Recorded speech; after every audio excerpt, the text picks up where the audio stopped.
If you say it in your mind, you're better off dead. Well, before the madness comes to claim your name, a million years would go by.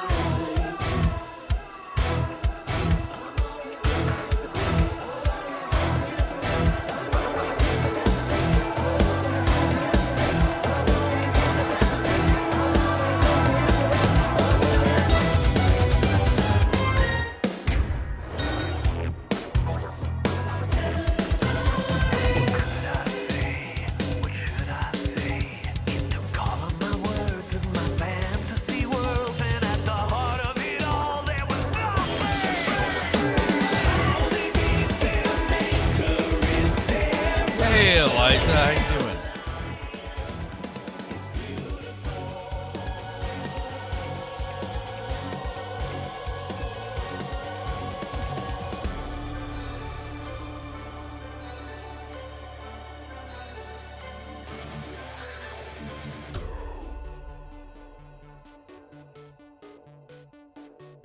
Flashman, Chrome, what is up?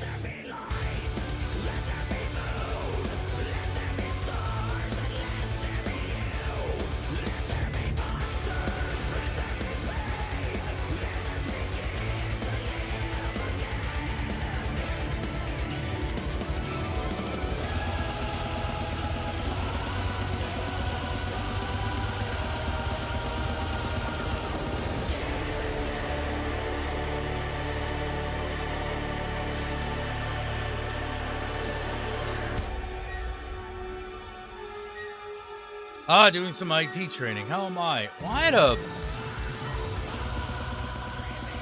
See, I had a bit of an odd day.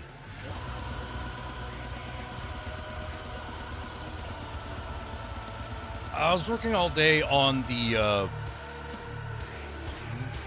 rewards for the Babylon Kickstarter, and the day started out in a panic attack.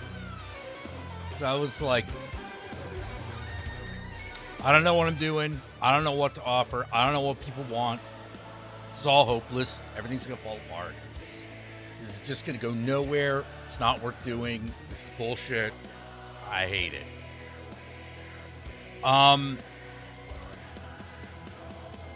And then by the early afternoon, I had finished. I had finished what I needed to do. So the rewards are all determined. You know, I need to do some. I need to do some calculation to make sure that they are of an appropriate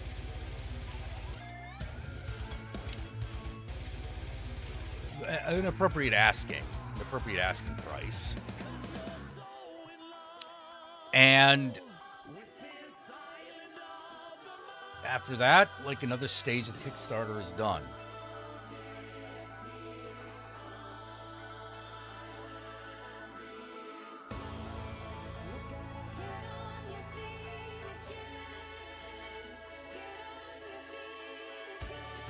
Very exciting. Tomorrow is going to be gathering a lot of information, a lot of production information to try to make sure that I've got the cost of everything settled. And hopefully the charts, the Excel charts that I made to help calculate everything are properly made, which is another thing I'll have to check.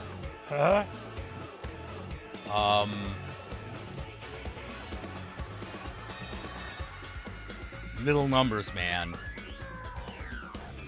Little numbers.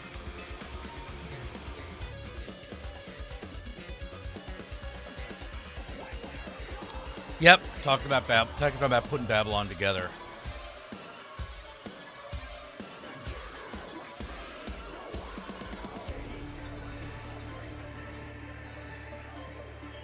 I've decided that the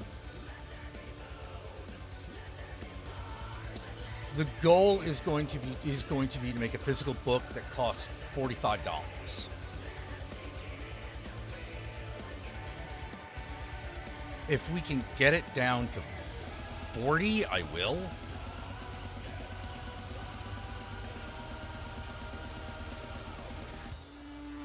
You know, because that would be pretty boss. But right now, 45 is the asking.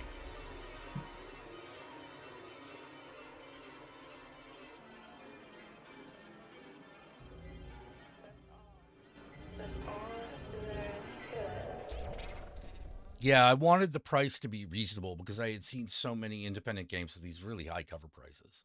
I saw a book about the size of an adventure that was like $30, and I'm like, $30? It's a very small book for $30. You know, I don't understand why it has to cost that much. If yeah, D&D book costs 50 bucks. It costs 50 bucks or more. You know, that's a lot. I would rather not even have to charge 45.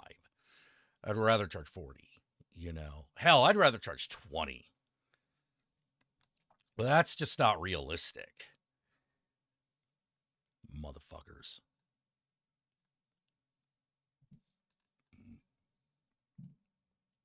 You know, the PDF will be sold at 20. So you want that PDF only version, that will be $20.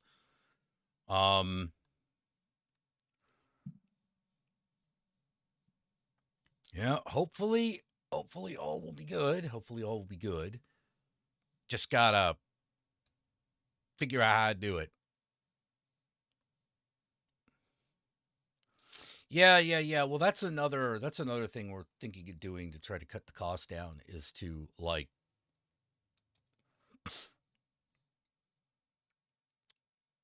you know, do a paperback.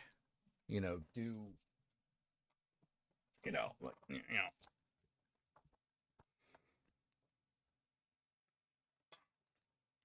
do it like this. Maybe perhaps full size, but definitely like, you know, paper cover.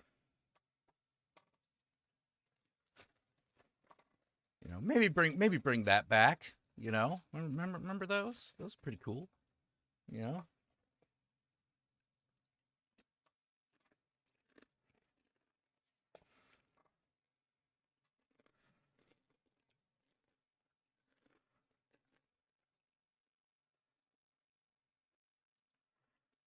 chewing some sun chips here. Enjoy the crunching.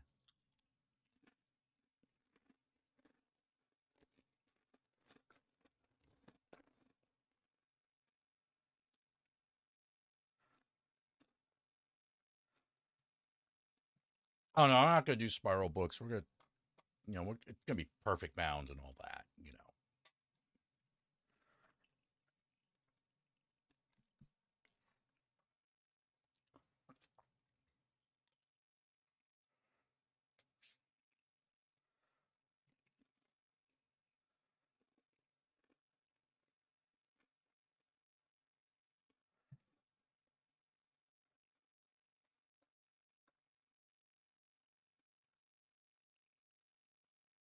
man,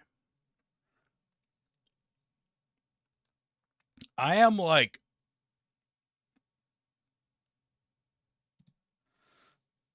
yeah, it's all coming together. I'm doing okay considering the state of the world. You know, state of the world could be a lot better. You know, I could be. It could be way cooler. It's you know, watching the inevitable decline of America, watching the inevitable destruction of society. You know,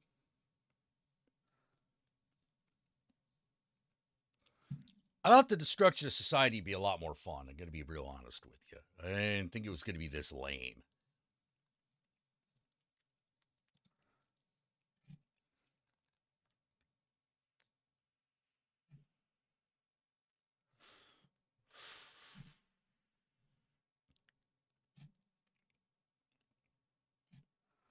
You know, and I've also noticed that, like, the rise of, like, really normal white guys has really, really done the internet bad.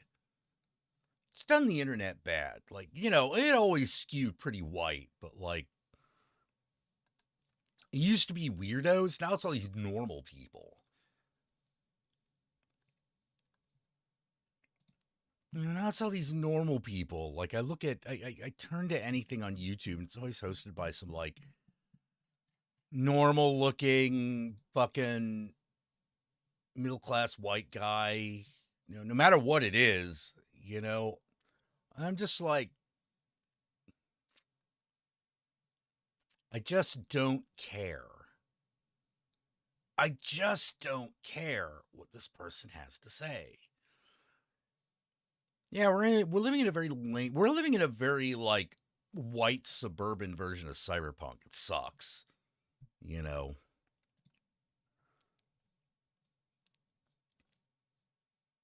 I was promised a lot more sex and drugs, to be honest.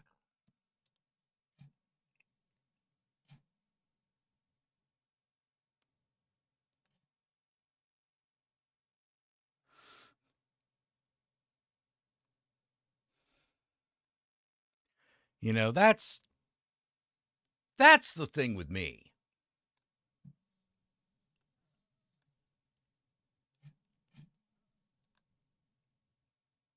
That's the thing with me.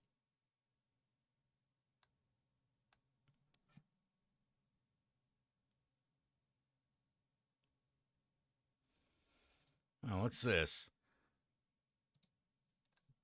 Well, might have something to watch here. Yeah, they're all done the Matt Walsh look, you know, one of their style gods. And I'm just like, get a real haircut, man. And I see tons of people with those, like, those neo-Nazi Richard Spencer haircuts, and I'm just like, oh, please stop. You know, like, please stop. All right, let's see what this is. Blueprints. Blueprints is an atmospheric Oh, architectural adventure.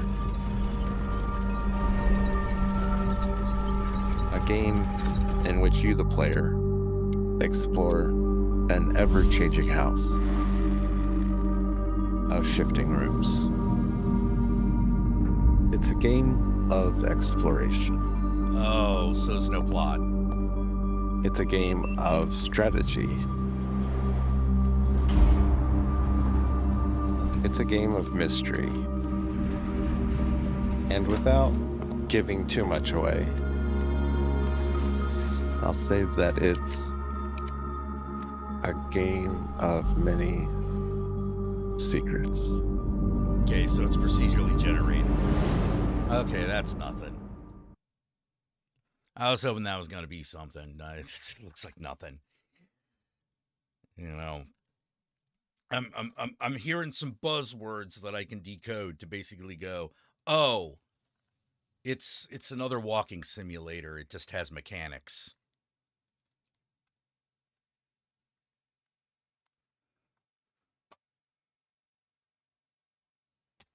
What is it with these house tour games that are basically just house tours? You know, it's like, oh, it's an interactive experience. Oh, okay, so there's no game.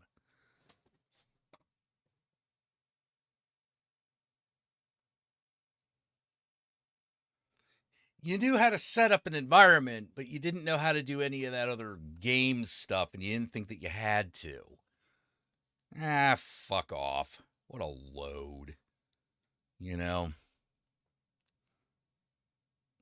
Let's see. Eliza says, that's why I had to leave Seattle. The IT business is filled with normie incels and white supremacy. Oh. Ugh. Oh, that's not promising sounding.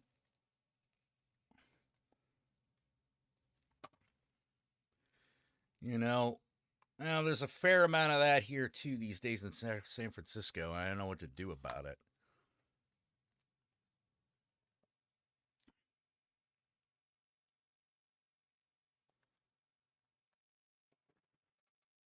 Yeah, I mean, like...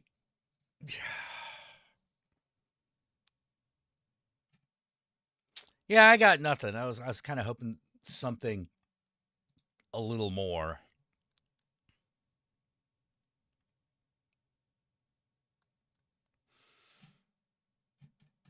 Okay, here. What's this one?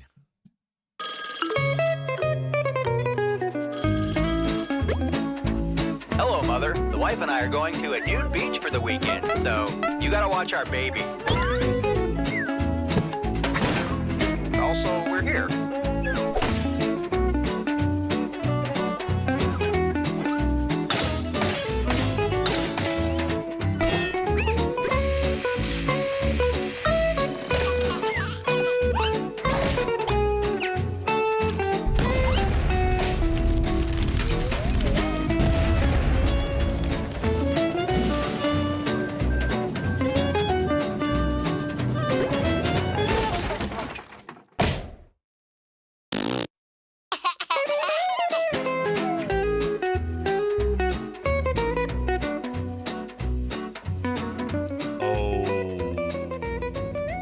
Okay. That was a little odd.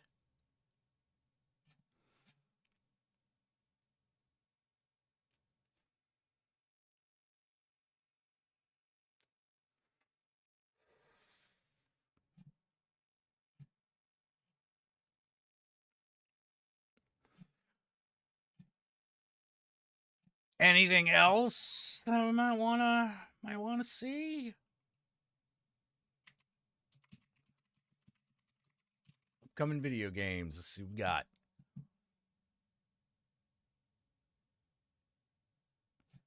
All right, top 25 games. 2025 could be another incredible no. year This of guy's gaming, gonna with long-awaited additions to legendary series and All right. Let's just go down the list. Let's see. Dynasty Warriors Origin, Dune Awakening, Civilization 7, Kingdom Come Deliverance 2. What the fuck is that? one of the most anticipated RPGs of 2025. That's okay. That looks like something I don't care about. Assassin's Creed something. Avowed. Okay, so what is this Avowed? Set in the Pillars of Eternity world, Avowed finally launches on February 18th after some swirling mystery and delays. The first-person open-world RPG has been on players' radars for years, with Obsidian Entertainment promising to deliver on a high fantasy adventure that feels unique to other games in that space. Front and center is the combat, which taps into a unique dual-wield system that allows you to mix and match all types of weapons, including double wands or guns. Of course, with any Obsidian game, you can also expect a strong narrative-driven experience with an emphasis on choice. The developers say that your decisions during dialogue will result in different outcomes, both big and small. As someone that has a lot of faith in Obsidian, I am really optimistic about this game, and although the graphics have changed tone from dark fantasy to pure fantasy, I'm still intrigued by what the game has to offer. After the global success of Monster Hunter World, Capcom is back on February 28th with the sixth entry into the series, Monster Hunter Wilds.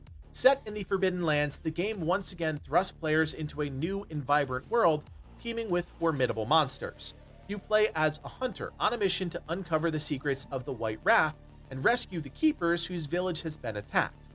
Wilds doesn't add any new weapon types to the game, but many of the weapons have been reworked to make them more accessible or interesting than their previous iterations. The team has also promised seamless crossplay from day one, allowing hundreds of players to coexist in a shared world, allowing for easy matchmaking and a more connected experience than ever before. Already one of the top wishlisted games of 2025, I have no doubt Monster Hunter Wilds will launch with huge fanfare. I'm always down for a new ARPG, and Dragonkin the Banished has popped up a number of times in my search for interesting games coming out in 2025. You'll take control of one of 4 heroes as you fight to liberate the world from draconic corruption. What the fuck is an ARPG?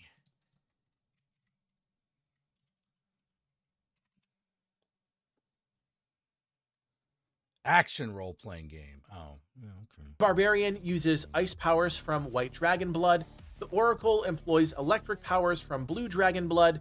The Knight wields a fire lance and shield resisting draconic corruption. And the Tracker utilizes arrows, blades, and traps with draconic toxins. Dragonkin is certainly trying some new things, including... Alright, next one. 11-Bit Studios is always trying to push the boundaries of different genres, and their upcoming game, The Alters, is no different. In this game, you play as Jan Dulski, a space miner stranded on a distant, inhospitable planet, and in order to survive, Jan has to make clones of himself called Alters. Each copy has different skills, personalities, and backgrounds based on different life choices, and it's your job to manage this growing army of Jans. Channeling some serious Fallout vibes, coming March 2025 is a game called Atomfall. Promoted as a survival action game, your adventure centers around the events of a nuclear incident in a fictional British village. This is a huge step up in terms of ambition for the developer Rebellion, and based on the gameplay we've seen so far, Atomfall has the potential to be a memorable game. There's a lot of similarities to the more modern Fallout games, including both melee and ranged combat, with a variety of scavenged and barely functioning weapons. Exploration and genuine problem solving also look to be a hallmark of this game, with leads providing clues on how to complete quests. Okay. Set to release in March 2025, Judas is the first game by developer Ghost Story Games, a studio led by Ken Levine, the creative mind behind the BioShock series. The game takes place on the spaceship called the Mayflower, carrying the last remnants of humanity to Proxima Centauri. Aboard, there are 3 individuals that pull the strings, each with their own agenda. You play as Judas, who breaks free from the controls restricting you and spark a revolution aboard the ship. If you've seen a trailer for Judas, you'll immediately draw parallels to BioShock, and how could you not with Levine at the helm? Religious themes, strong and vibrant characters, and a strange throwback vibe that permeates the world. Judas will feature something Levine calls narrative Legos, which are pre-built sections of narrative, level design, art, and more that can be assembled on the fly in response to your actions as a player.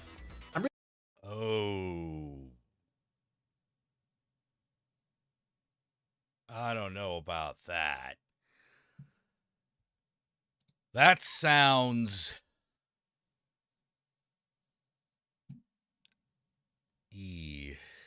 Really fascinated to see how this is implemented, and hope that means there's a lot of small nuance to the story, something often promised in games but usually never realized. Either way, Judas is one to watch in 2025. Set to release sometime in the second quarter of 2025, Crimson Desert has long been watched by fans of RPGs. It's hard to describe a game that somehow manages to be The Witcher 3 and Grand Theft Auto at the same time, but that's exactly what Crimson Desert looks to do: create incredibly cinematic and unique gameplay experiences that take you from arid deserts to high above the clouds. One thing that's clear, this is not your typical high fantasy RPG, with far more fantastical elements than you might expect to see in something a little more grounded in historical accuracy. That's also clear based on the combat we've seen, which blends traditional sword, bow, and magic combat with that of martial arts, with the main character, Cliff, flying around battles with a variety of moves that clearly look to make combat a memorable aspect of the game. All that flash aside, Crimson Desert is set to be a single-player, narrative-driven adventure, and we've seen a bit of that on the road to release, with fully voice-acted cutscenes, a story that takes you across a dense, populated open world, and I'm sure plenty of conflict that'll need resolving either through diplomacy or action. Still strange and still keeping you guessing with every trailer, Death Stranding 2 On the Beach, the sequel to the innovative game by Hideo Kojima, could very well capture our attention at any point. Before he was a hero, he was a weapon of the gods. That's the premise behind Doom: The Dark Ages, a new entry in this legendary boomer shooter franchise. The Dark Ages brings the game into an entirely new space, a dark fantasy medieval world, which looks strikingly different from the apocalyptic futuristic settings of previous Doom games. The setting also dictates the weapons Doom Guy will use, including a new flail as well as the shield saw, both of which add new elements to the action. The Dark Ages is also set to try some bold new ideas, introducing things like mech battles where you'll take control of constructs such as Atlan and fight against gigantic demons. We've also seen a glimpse of a new dragon riding feature which drastically changes the way we traverse the world and engage with enemies. What's clear is that Doom the Dark Ages isn't afraid to try something different, but whether that all clicks with players, well, we'll just have to wait and see. A little known game I'm really excited about is Eternal Strands, releasing sometime in early 2025. The game is inspired by Shadow of the Colossus, with Bryn, the main character, able to climb onto the backs of gigantic constructs, inflicting calculated attacks against armor pieces and weak spots alike. Eternal Strands is also heavily magic-focused with fire, ice, and telekinetic attacks, shaping the way Bryn attacks and, more importantly, defends herself in these support. One game I'm personally excited about in 2025 is South of Midnight, a unique adventure themed around the mythos of the Deep South. You play as Hazel, a girl who discovered a world where reality and fantasy intertwine after a hurricane destroys her hometown of Prospero. Hazel can tap into a unique type of spellcasting called weaving magic, which she'll use to fight off strange creatures, explore the dark modern folktale world, and solve environmental puzzles. The team behind South of Midnight, Compulsion Games, is known for coloring outside the lines, and that's what has me so excited about this game, because it presents players with something truly different, built on rich storytelling, magical combat, and the little explored Southern Gothic setting. Easily the most unique game set to release in 2025. It has been far too long since we had a new Samus Aran game, but 2025 looks to be the year Metroid Prime 4 Beyond finally launches. With Retro Studios, the original developers, back in charge, this classic FPS is returning to the formula that the series is known for.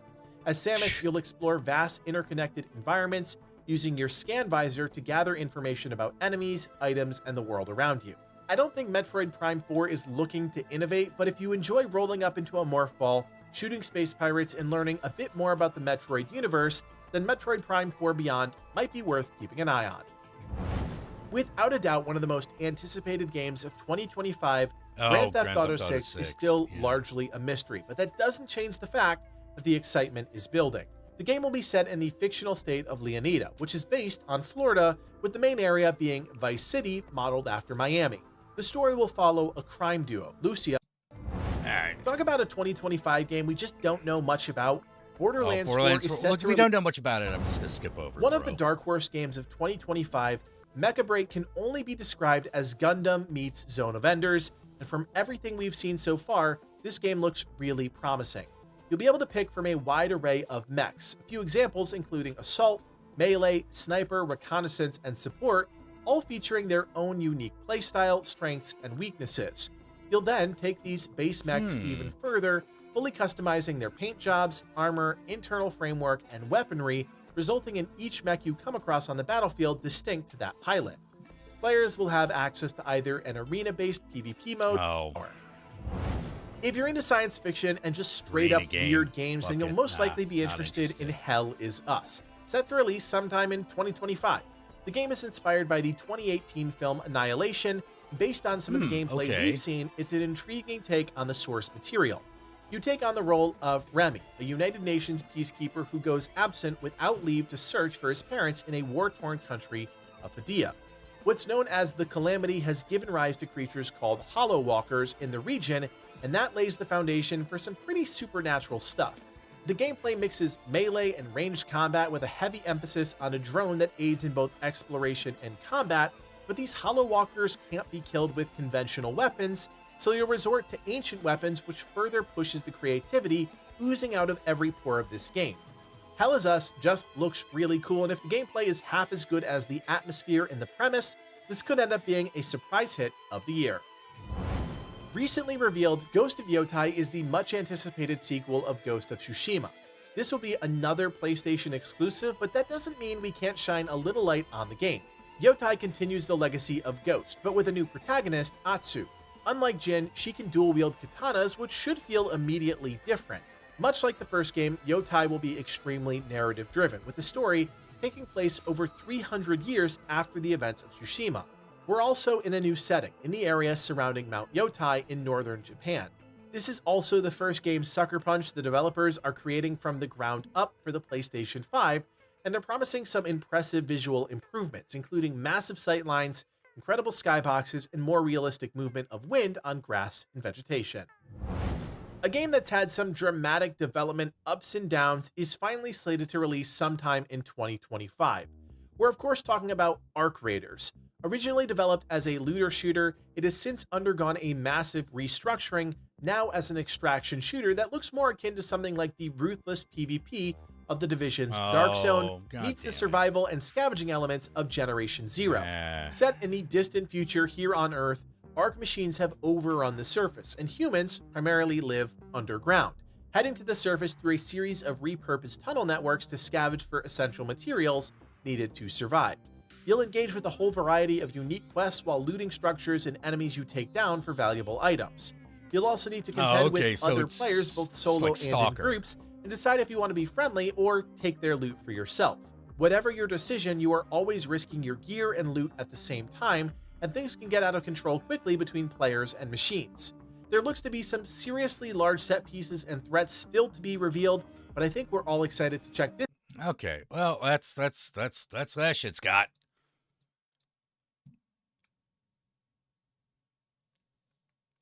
South of Midnight I'm very curious about. You know, I've just come to the conclusion that most video games are not going to be for me. Like, there's so many of them that a lot of them I'm just not going to be very interested in.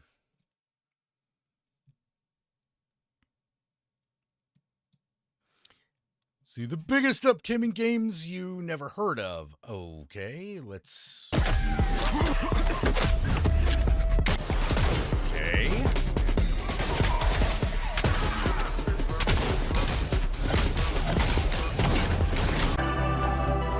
Oh, this is already interesting. What is this?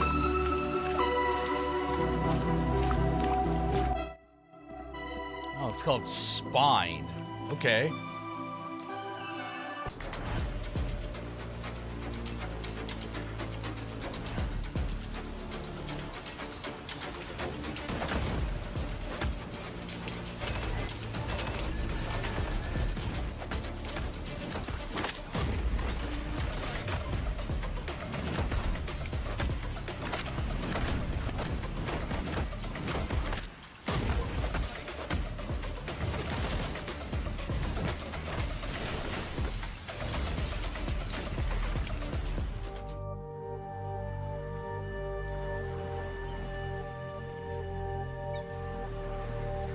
Looks interesting.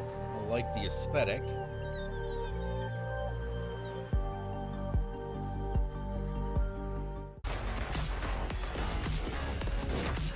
All right, let's go to the next treacherous wasteland. You step into the stiff feet, powerful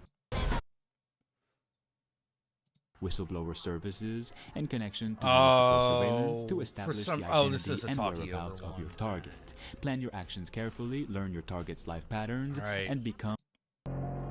Ambition. Vengeance.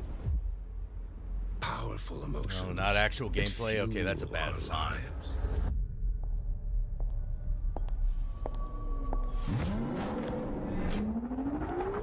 But are they enough when death lurks around every turn? When fear and destruction consume us? Again. Okay, so it's a racing game. And again. Join my tournament. Yeah, okay, yeah. Find out once It's a and racing for all game. what it takes to defy death. Show me the strength. Well, look, if it's not actual In the gameplay, you're gonna post-apocalyptic show world, me in a you racing need game. resources I don't to care. survive and a bunker to sleep. You also have this all-in-one high-end technology on your wrist, which thanks to this device, you will know everything that's going around you. You can check if radiation in the Bunker area is low enough to survival. scavenge. What's this?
Doesn't look bad, but I'm also like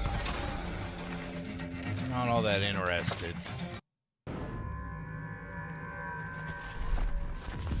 This place was always dangerous. And weird. Policy and procedure used to keep us in control. But now, we need a new approach.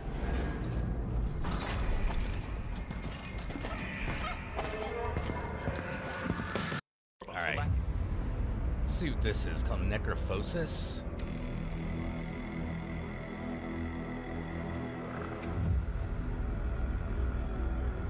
Looks neat. You're gonna show me something other than environments, though, right?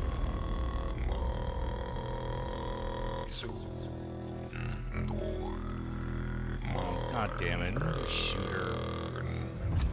There are other kinds of games besides shooters, dude.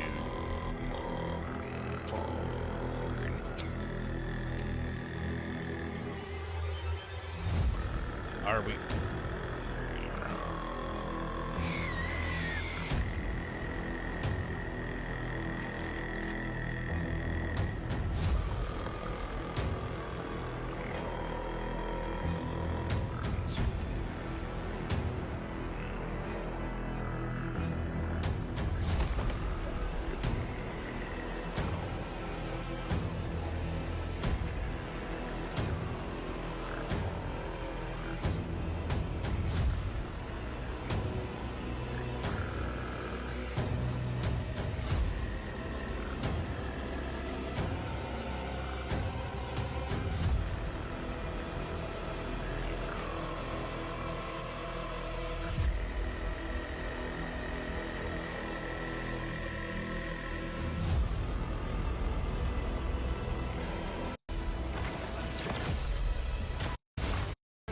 That's what it means. From Keepsake Games.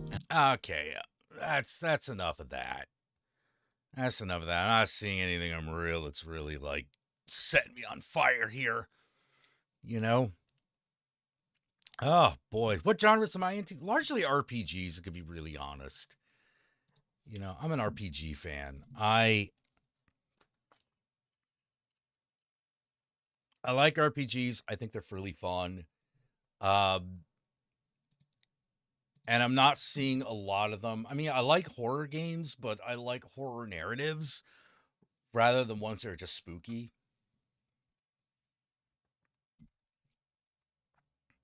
Like, one of my problems with like half the horror games that come out is I'm always like, yeah, I don't care. You know? To me, the world is the thing. Like, I like Silent Hill because it's a world. I like Resident Evil because it's a world. You know, you're involved in something very weird and very strange. You know, but so many of them are just, you are faceless protagonist. You are doing thing. And you're like, oh, God. Wow, thanks. Yeah, give me a give me less of a reason to care, like, God damn it. Then again, I'm very, very, very, very, very, very picky about, like,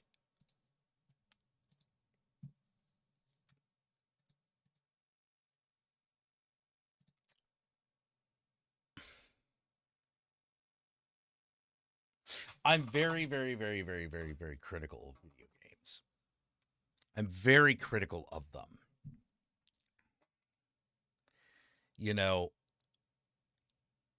You have to do a lot to keep me engaged.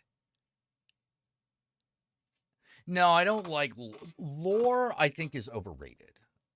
Like, I think lore is overrated. Like, you want a great example of lore being overrated? Fast Nights at Freddy's or Five Nights at Freddy's. I don't give a shit about the lore. I don't give a shit. I tried playing it. I didn't care. They aren't. A lot of horror games, like, don't explore the types of things I want to see explored. I haven't played Outlast, so I don't know how Outlast is, what I would think of Outlast.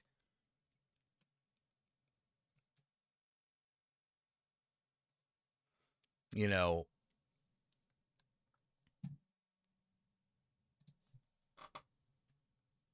FNAF is a confusing mess, and it's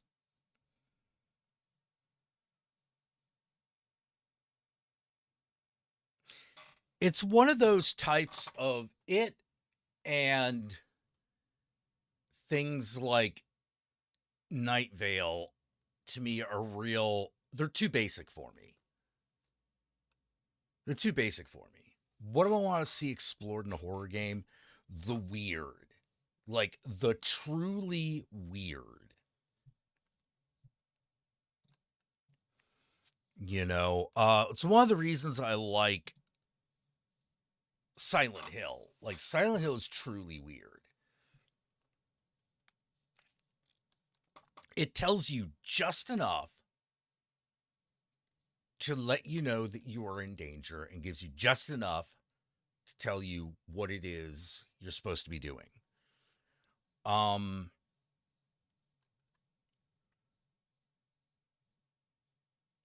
And the lore is relatively straightforward and simple. Like, you are supposed to discover, you discover it as you keep going.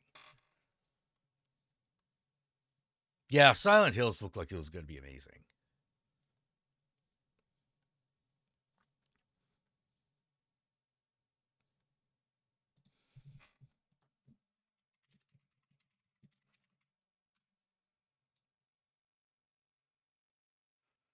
Oh, the Midnight Walk?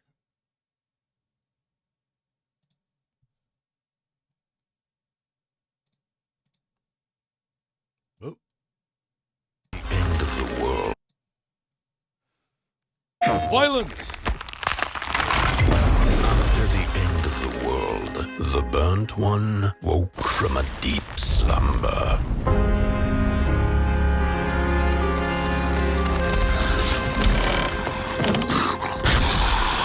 Fire? I'd almost forgotten how it felt. You're the caretaker of this little firecracker? I reckon you must be headed for Moon Mountain. Am I right?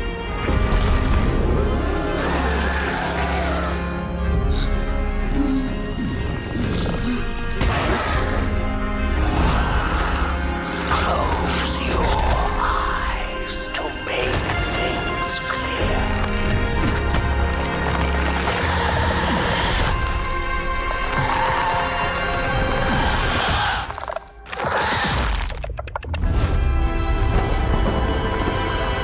Yeah, that looks cool.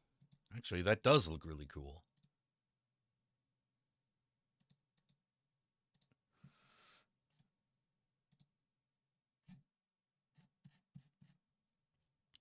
Yeah, but that's a game with, like, a real artistic direction, a clearly a story that they're going to tell.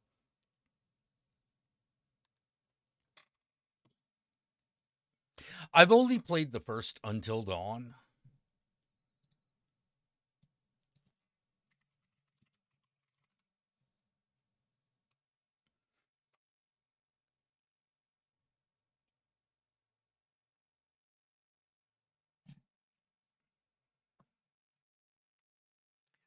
There was a second one, right? Until Dawn 2.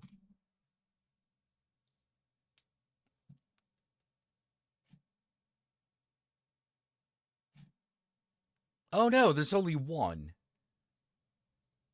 There's only one Until Dawn. Huh.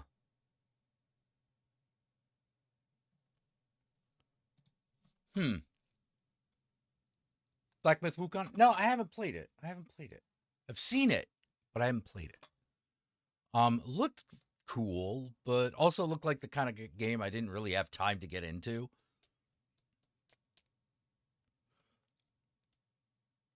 Like, one of the things I'm kind of enjoying about playing World of Warcraft right now is it's a game that I can just log off.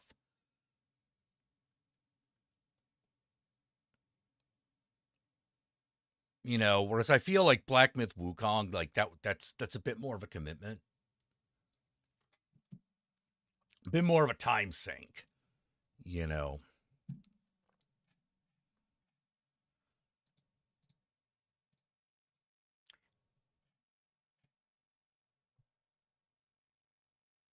What is this?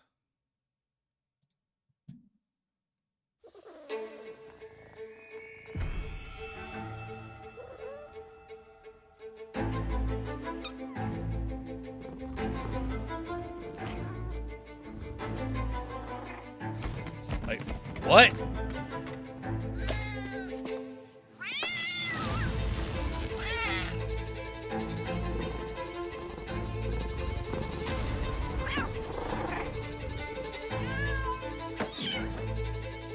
Oh.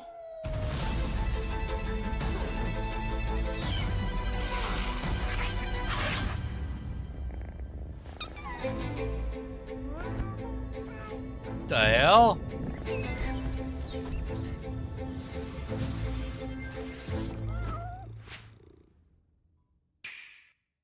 Okay. I just saw a cat in the title, and I was like, all right, check that out. Unfortunately, I don't think it gave me enough information.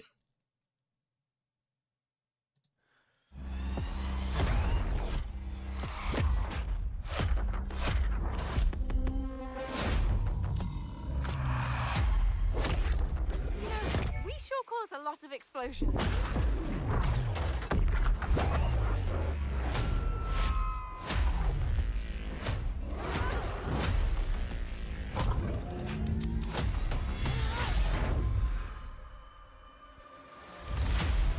Okay, you better get ready, because I'm about to show you Hazelight's next co-op adventure called Split Fiction. And let me tell you this, get ready? I already hate the guy describing it. Don't. Oh. Ride. You play as Mio and Zoe, two aspiring writers that hopes to get published by a new tech company that can simulate their stories to life. I can't do this. Please calm down. It's time. You can't shut. No! Accidentally, they end up in the same simulation. What are you doing in my story? Something bad is going on here. And there, they find out that their stories are about to get stolen. No one escapes my... Hey. Okay, you lost me. You lost me, man. Like...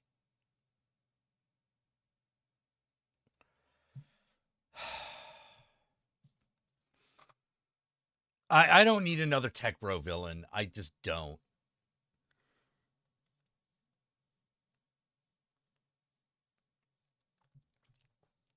I don't need a tech bro villain. I'm done with tech bro villains. They're just annoying. I don't love to hate them. I just hate them. Like, That's a problem that I've always had. There've been like everyone's been trying to make like the tech bro villain a thing.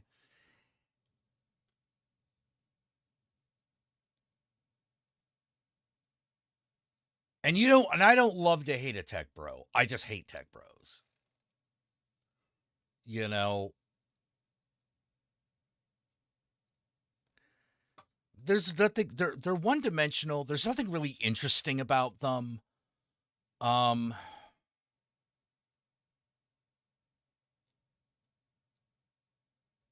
reason that evil people in real life are not like evil people in stories is because evil people in stories are written to be interesting. Yeah, Elon is a villain, but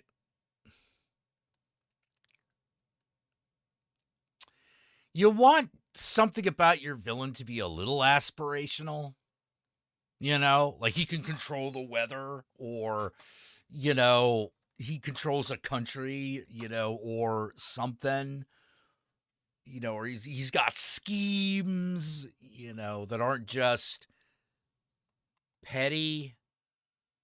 Even if they're goofy, like as goofy as Doctor Doom ever got, he was always trying to take over the world, right? He's going to do it with the clone army this time. Oh, he's going to do it with the robot army this time. Oh, well, he's going to do it by, doing some fucking insane Goldfinger plot this time, and you got to stop him.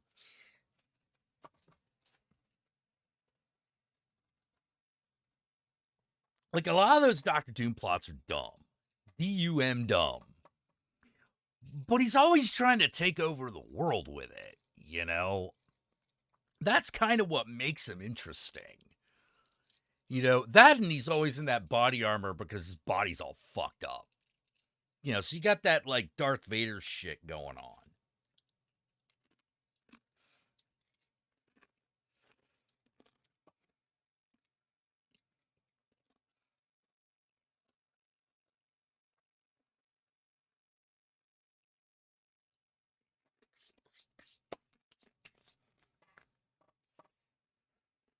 The tech bro villain you just kind of just don't like.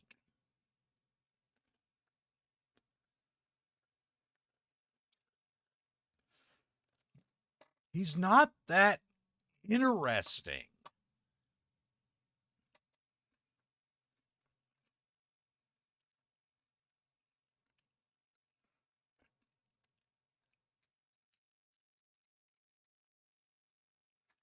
Or rather, no, there was one tech bro villain that actually worked really well. And that would have been Oscar Isaac in Ex Machina.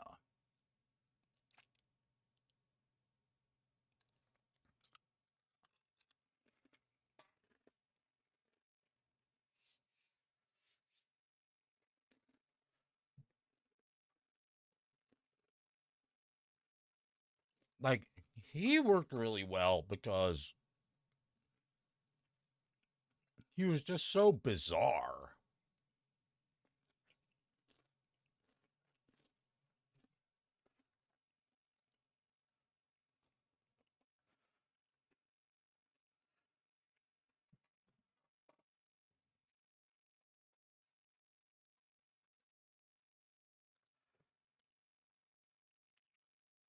No, Handsome Jack is not a tech bro villain.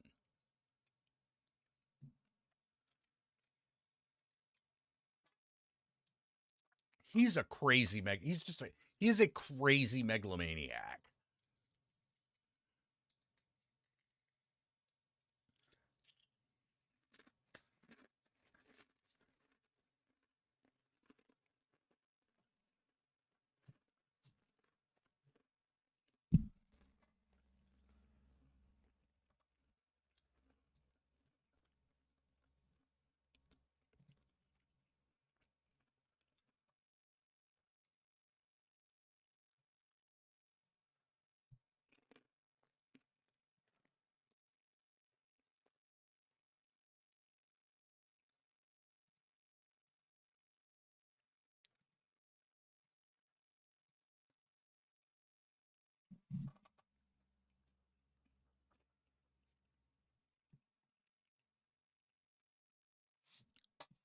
Yeah, one of the things about Handsome Jack is he had a lot of personality.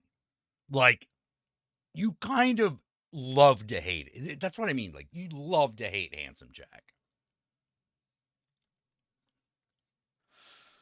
Because he is such an asshole.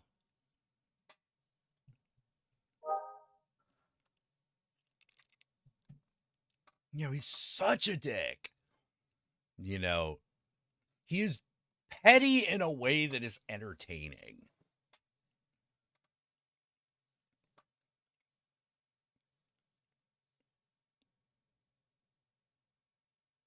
I think one of the problems with a lot of tech bro villains is they're often corporate, and that makes them boring.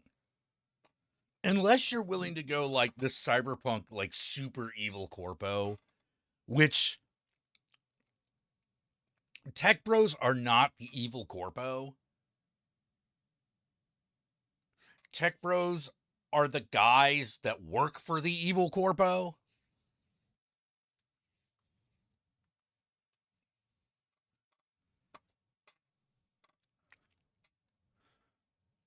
Not quite as compelling, you know.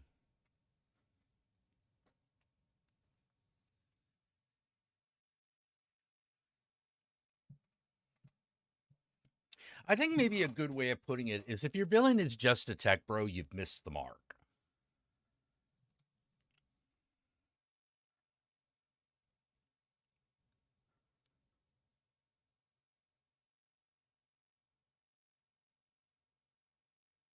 Like you've just somehow missed the mark.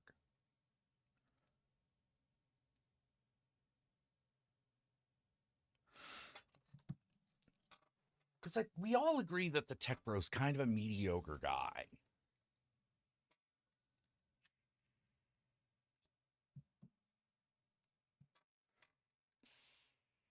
It's one thing to be a Z-list villain. You know, like a Kite Man or a Clock King or something like that. Or Condiment King, something like that. But they all have something interesting about them. Even if it's, you know, they're not the main, you know, they're never the main bad guy in any story. You know, they stand out. Problem with the tech bros is that they don't really stand out. You know, it's just a you know they're going to sell you crypto or whatever, or AI or whatever the latest tech thing is.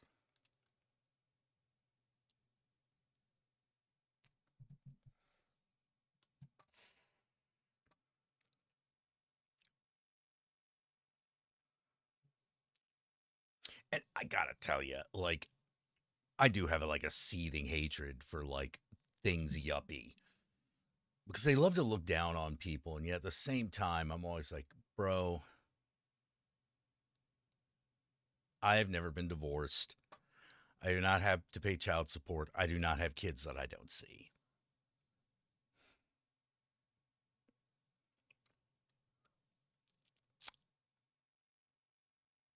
I do more or less what I want. I may not have all that much money. You got me on that.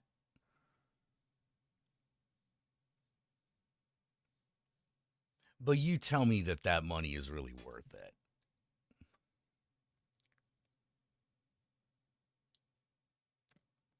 All it does is it gives you the right. It allows you to feel like you're better than other people. Aww. Isn't that cute? It thinks it's people.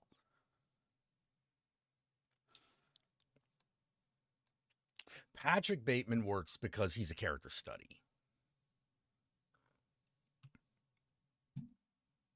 Like, Patrick Bateman is this hollow shell of a human being. You know, he has no soul. He has nothing inside.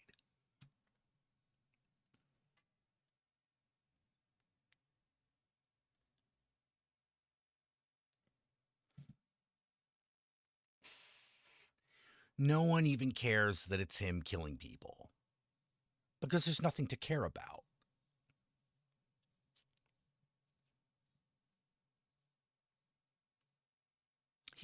Patrick Bateman is not a people. He's not a person. I don't mean that because he's fictional. I mean, like, he is a non-entity. He's just like 1,000 others. He's like everybody else in Wall Street. It's part of the point of the movie, part of the point of the story. He's like everybody else.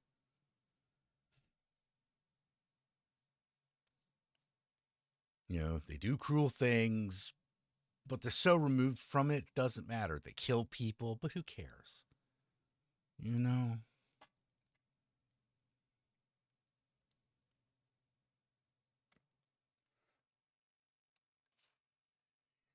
I look at Donald Trump and Elon Musk, and I see two very pathetic individuals. You know, every time I look at them, I keep thinking of Lord of the Rings. You know, so dies Denethor, son of Ichthia.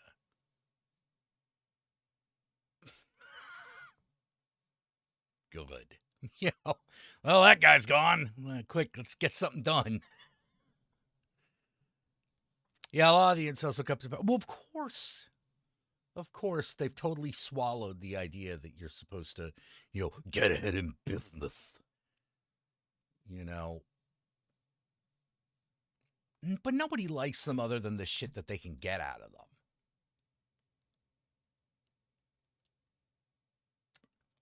Nobody likes them as people.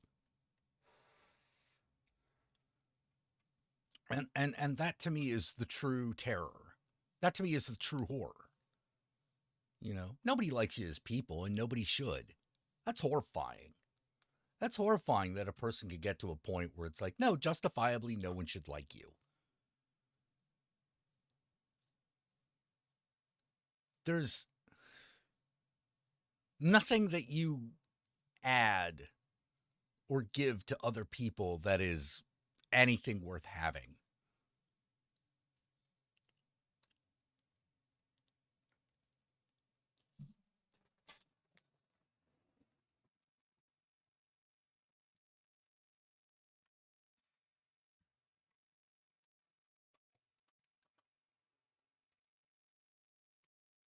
Yeah, they totally missed the point of American Psycho.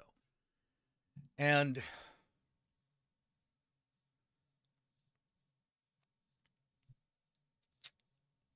if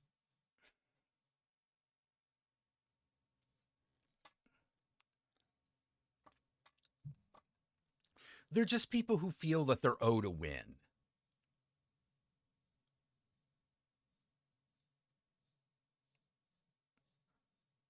You know, because clearly whatever wins they have don't matter if they have any. You know, that's why a lot of them end up shooting schools. Because that's a score, right?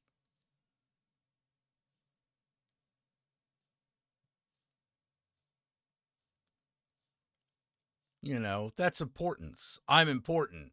Well, the kids you killed were probably important.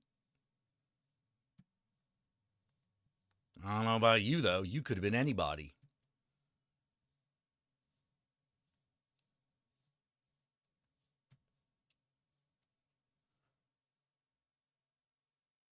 You know, and that's the thing.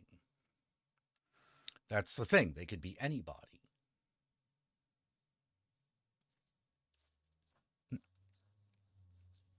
Now, that just goes to show that any human being can be very dangerous.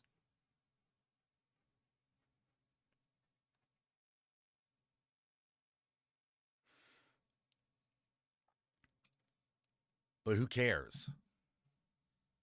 You could be that dangerous. I could be that dangerous. The next person I meet could be that dangerous. And I don't mean roll the dice. I mean literally any one of us could shoot up a school. Most of us don't. Hey, cute little cat girl, how you doing? Most of us don't, but any of us could. We really wanted.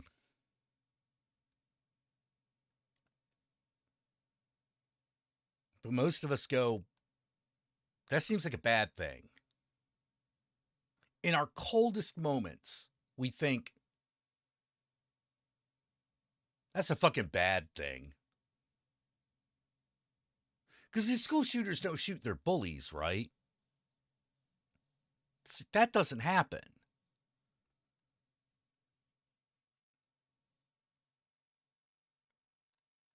You know, that shit just doesn't happen. You don't see that.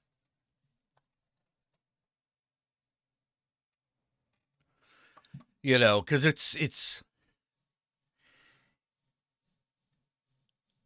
usually the bully who's too pathetic that does it.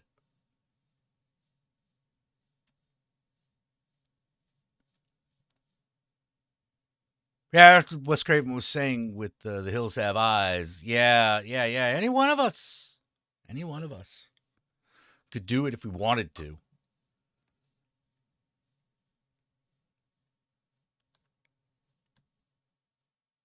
Fuck that. How does that get me closer to what I really want in life? It doesn't. And I think that's what part of the emptiness. I think that's part of the emptiness. Which is I don't think they know what they really want. They just know that they don't have it. You know what I mean?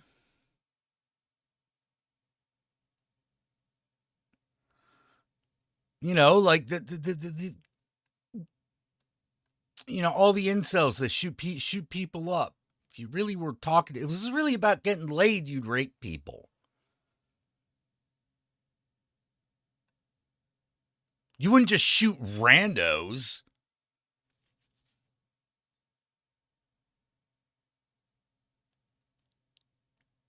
Did I say that David Leone says horror isn't political? I'm mad at Damien Leone, but that's a mischaracterizing what he said. He said that Terrifier wasn't.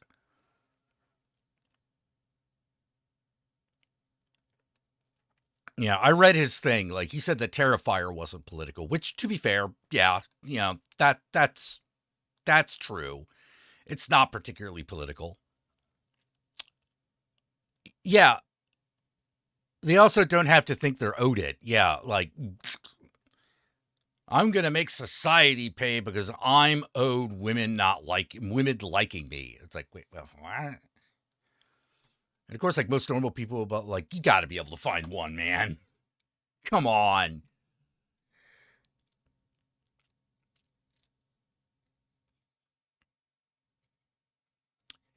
Yeah, but I was pretty mad at Damien Leone for like, I thought, I don't know why he even bothered to say anything. You know, or why he couldn't just say, hey, man, no matter his political affiliation, you're picking on my lead man, and I don't appreciate that.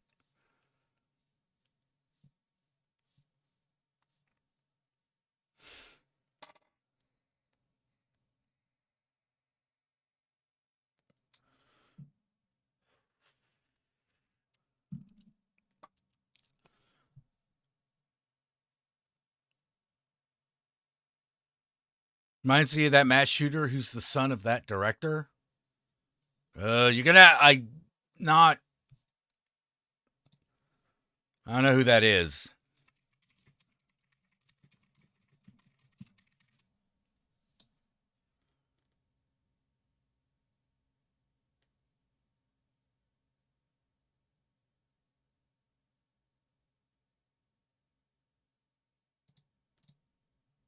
Oh, Elliot Rogers was fucking related to... Oh, God. Yeah, that guy... Oh, Elliot Rogers. What a loser. What a fucking loser. You know, he was the prime example I had. It's like, if this was really about getting laid, he'd just rape women. I mean, he had a gun. He probably could have pulled it off. You know, not to be like, you know, not to promote rape or anything, but I mean, I'm just saying, if that's what he really wanted. That's not what he really wanted. You could tell that little shit. He wanted people to be afraid of him.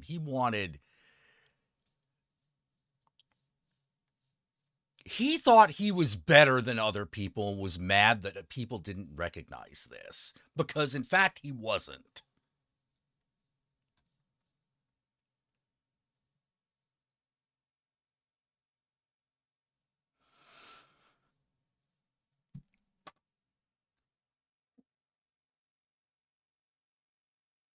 Well, like, no, they don't. They think that they're owed something.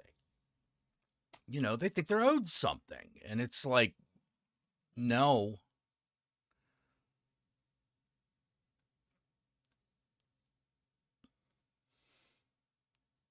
And it makes sense why a lot of them turn out to be white supremacists, right?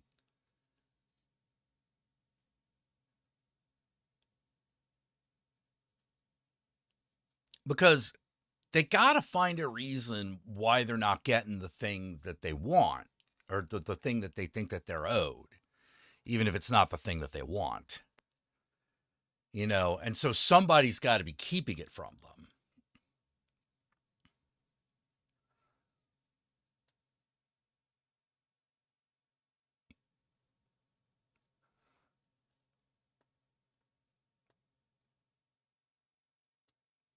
But, like,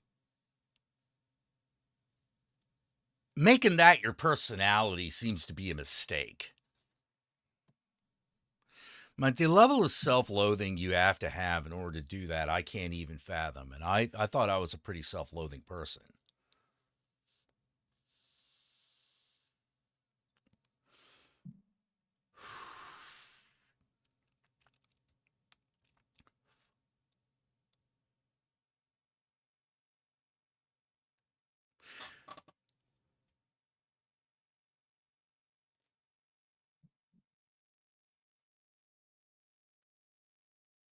The thing that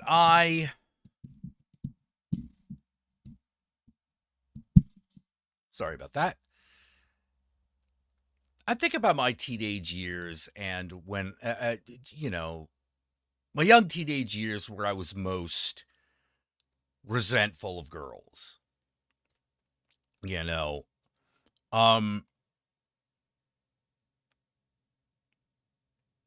Most of the girls that I knew were bitches, and,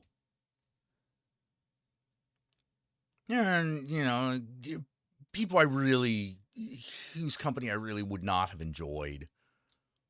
My ex-stalker was a guy like that. Why are you in tech if it's not to impress a man?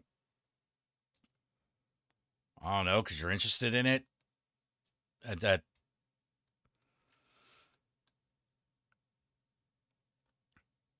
I mean, that's always enough for me. I assume that, like,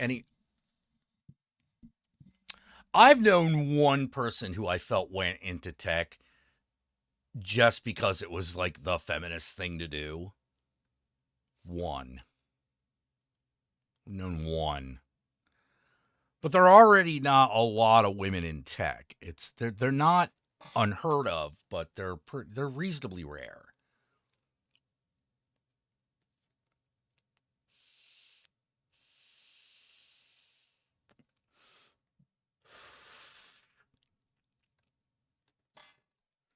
But even at my most resentful of women, like, I decided that I was going to change up my approach. First of all, I wasn't going to be hanging out with the kind of girls I met at school. Like, clearly that's not working. Clearly not working. So, it's all good. He backed off when he got a good look at my gun. Good.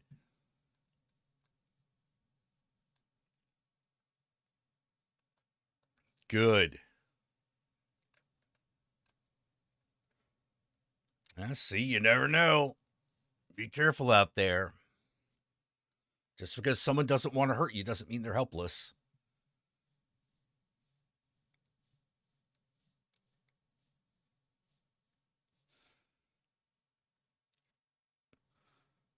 Yeah, made yourself a difficult target.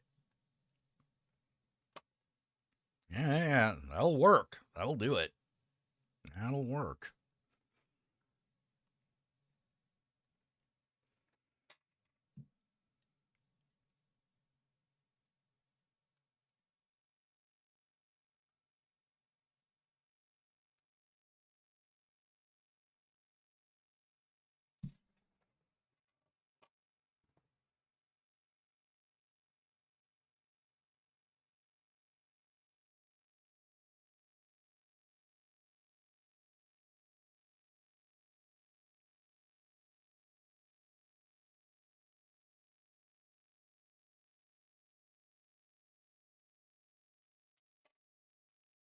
Oh, God. Yeah, he boasted about revenge against the Stacys. He just killed a couple of roommates and some people at a store and then himself. Didn't even shoot up a sorority house or something. You know, like that might have made some sense, but that's not what happened because that's not really what was going on.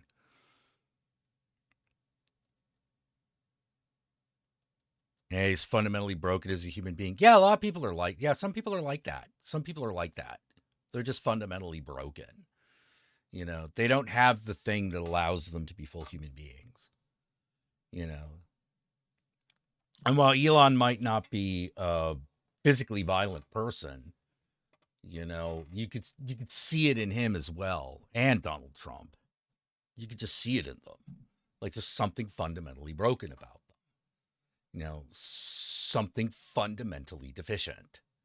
Some deficiency that makes them unlikable and unlovable. Like they have to form a cult of personality around themselves, otherwise no one likes them at all.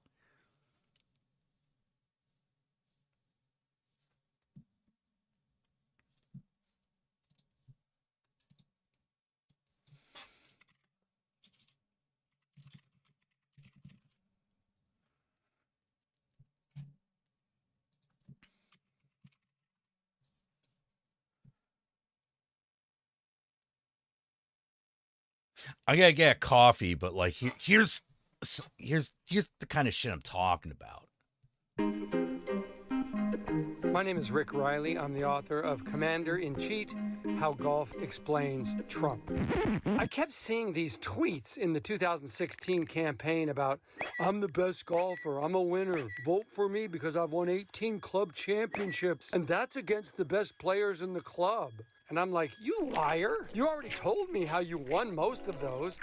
Whenever he opens a new golf course that he buys, he simply plays the first round by himself. And all of a sudden, he's the champion. He's the king. Give him the crown.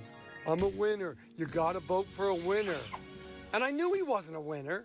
I knew because I played with him. He cheats. Oh, I get to re-hit that one, the bird squash. Or I'm going to take one of my 7 mulligans here. The guy took a gimme chip in. I said, I've heard of gimme putts, Donald, but I've never heard of a gimme chip in. Oh, I never miss those. Trump always hits first from the tee box. He jumps in his cart and drives ahead before anybody else has hit. That's completely against the etiquette of golf, but he does it anyway. I heard a story about one time he hit a drive straight into the water, splash. And by the time the other guys have hit and gotten up there, the ball is back on the fairway. And everyone is like, what the hell, Donald? We're playing for $50. And he goes, must have been the tide. It says a lot that the one sport where it's the easiest to cheat, he cheats like crazy. It just really burns me that he gets to go around saying he's the champion when he's cheating like a mafia accountant. One time he was playing in a scramble. I don't know if you know what a scramble is, but it's 4 guys hit, they all go to the best ball, they all hit from there, and it's a team thing. So Trump was on a team with Rudy Giuliani, Michael Bloomberg, and President Clinton. They're playing golf, and they're playing terrible. They're not going to come anywhere near winning any money. They're probably going to finish second to last. So Trump is mad. He comes in the clubhouse, he finds the tournament director, and he says, hey, I won low net. Give me a trophy. And the guy's like, sir, there's no low net. It's a scramble. It's a team event. I won low net. Give me a trophy.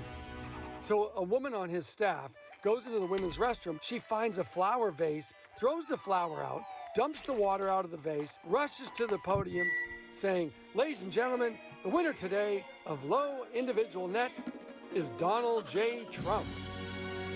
Look, I love golf. You don't get to call yourself a champion golfer when you cheat. Do not call yourself a 3 handicap when you're more like an 11. If he's a 3 handicap, Queen Elizabeth is a pole vaulter, okay? It matters that Trump cheats at golf because we don't have refs. I don't know if 100 yards away you're kicking the ball out of the rough, but I trust that you won't. It's built into the game. You're a person of honor. We don't cheat. So if he's cheating to beat his friends on a day off in golf, can you imagine how much he cheats on his taxes? Or how much does he cheat trying to get out of an impeachment investigation? How much will he cheat to get help from other nations to win an election? How much will he cheat on his wife? How much will he cheat on his own party in order to win? He's the guy that goes flying through the stop sign unless there's a cop around. And someday there's going to be no cop and he's going to hit your car. And that's where we are right now. America is the car Donald Trump has hit. Yeah, absolutely ruled by the ego. Ruled by the ego. And the irony being is that there's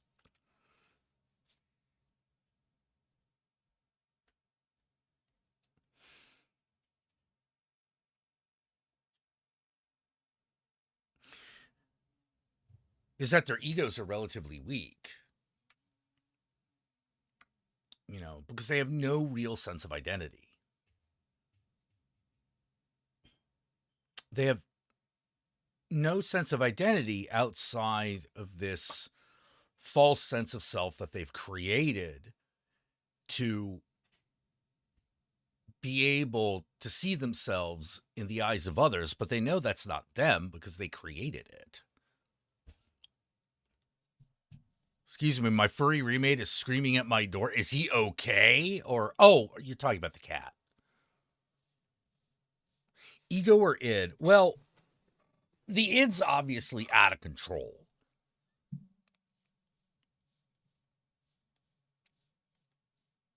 The ego's job is to provide the id what it needs. But clearly it's not working right.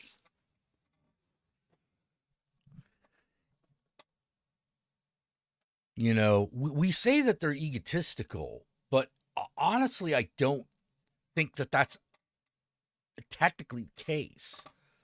I think their ego is broken. Like, it's broken because it can't actually satisfy the needs of the id. You know, this is what I mean by they don't actually know what they want, and that might actually be pathological. It might actually be pathological that a lot of these people don't understand what they want. Like, maybe they really can't. Like, we're talking about, like, true mental impairment on that level.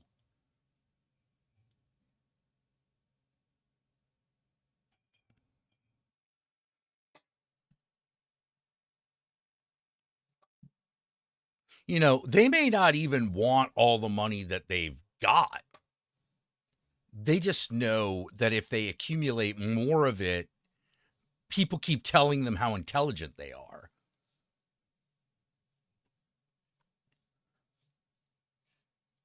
So that's why they've always got to get more.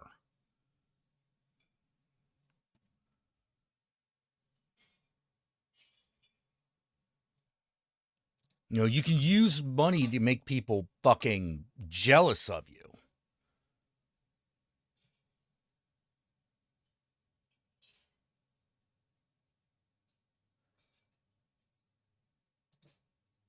I get to re-hit that one, the bird squawk. Or I'm going to take one of my 7 mulligans here. The guy took a gimme chip in. I said, I've heard of gimme putts, Donald, but I've never heard of a gimme chip in. Oh, I never miss those.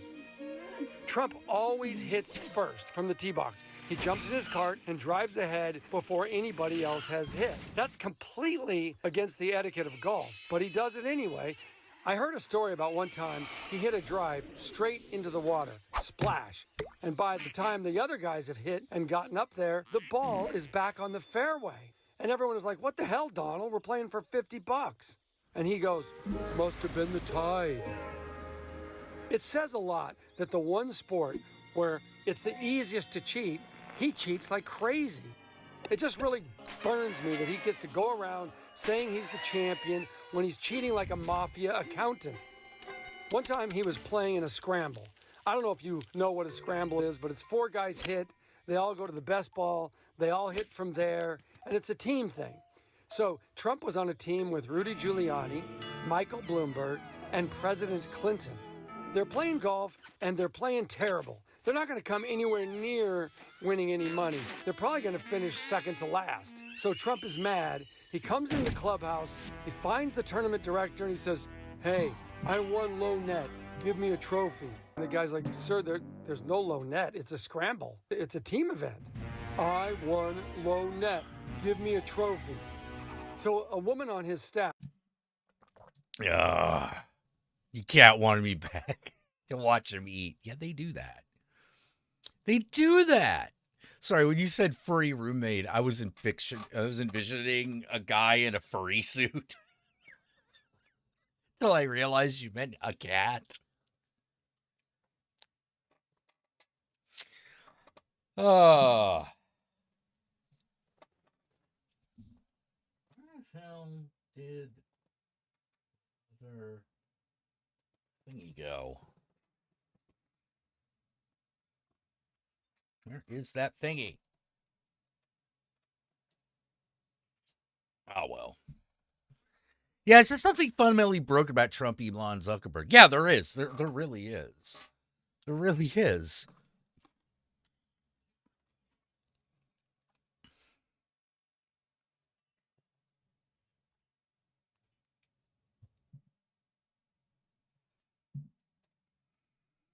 Yeah, someone once compared Elon Musk to a terrible TED Talk brought to life.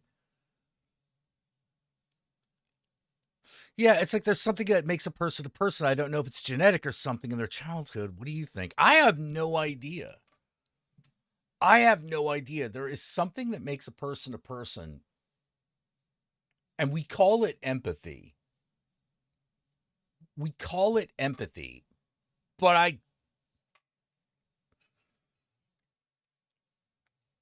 maybe that's it.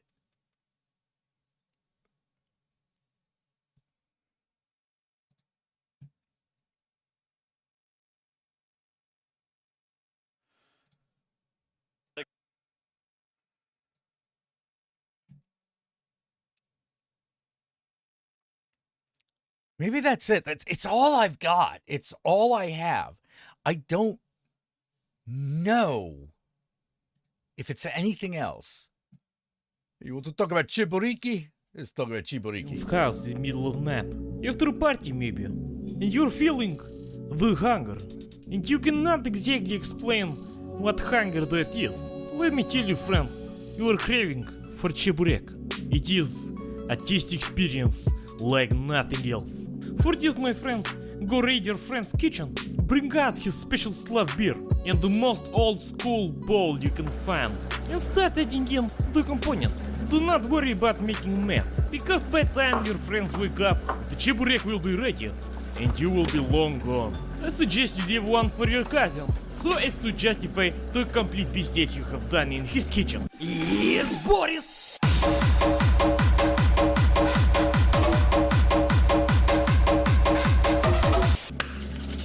Add 3 cups of flour. Add 1 unit of chicken produce. If you're lucky, you will not even need to go to shop, because the components in this recipe are so common that you might as well be making shots at a vodka factory. Eggs, flour, salt. Papa Boris, what are we making? Well, my comrades, with the addition of some water and sunflower seed oil, this all goes to make the shell for the cheburek. Although this might seem like a lot of material, the end product is only 6 units of this slab miracle. And since you're making this in the middle of night, instead of screaming chicky-bricky donkey, I suggest you only open your mouth for a sip of that slab quality beer. We get back to you later. So, okay, what is the cheburek? If you have been on my channel before, you will know what the pelmeni is. And if you have great culinary skills like Boris here, then you might have even met some. And well, cheburek is essentially a big deep-fried pelmen. And it's about 10 times better. But it might have something to do with the fact that there is some sugar inside. I bet you're now saying, Boris, you complete debil. Who the blend put sugar in salty product? Well, I see you shut that mouth up and fill it with vodka instead. Add little sip to the cheburek. I beautiful. And oh man, you gotta take care of yourself, Boris, as well. Now mix that dough like your babushka taught you. Wait. Did your babushka not teach you how to cook? Comrade, I feel sorry for you. Come, follow recipe, I teach you how to do. Firmly grasp and shake. Just make sure nobody's around. Once you have finished your hand action and your dough looks like melted alien brain, it is time to move on with your life, to forget about your ex-girlfriend, and let only tears that fall be the ones that are of the beauty of the onion. Wait, what is this inside? Опа! Cousin, you are making bread! If you want to see Boris and Anatoly cooking collaboration, press 1. Or just writing comments. Anatoly, where the blin have you been? It has already been 1.5 years. Okay, step number 7. Have a refreshment mandarin so as to gain some more energy for the onion cutting ritual. As you might have guessed already, making cheburek is not part of Gopnik weight loss program. So you better enjoy this one, comrade, because next up it's only squats and семечки. We continue the recipe by making the filling for the cheburek. Most people assume it is minced meat that is inside, but no, that knife needs to be sharpened. With the sign of minced meat. So how many onions do you put in? As many as you can find, блин. But if you're lazy or your access to onion is limited, then 2 of them will do just fine. Small pieces, as small as you can, but use knife, not food blender. Trust me, it will taste better this way. Also, 1 piece of garlic, or maybe even 2. Yeah, my this way you will pretty much guarantee that you will not get the girl. I mean, cold.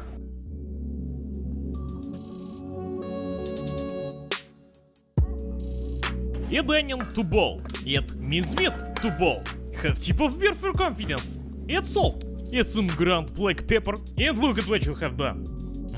Perfect.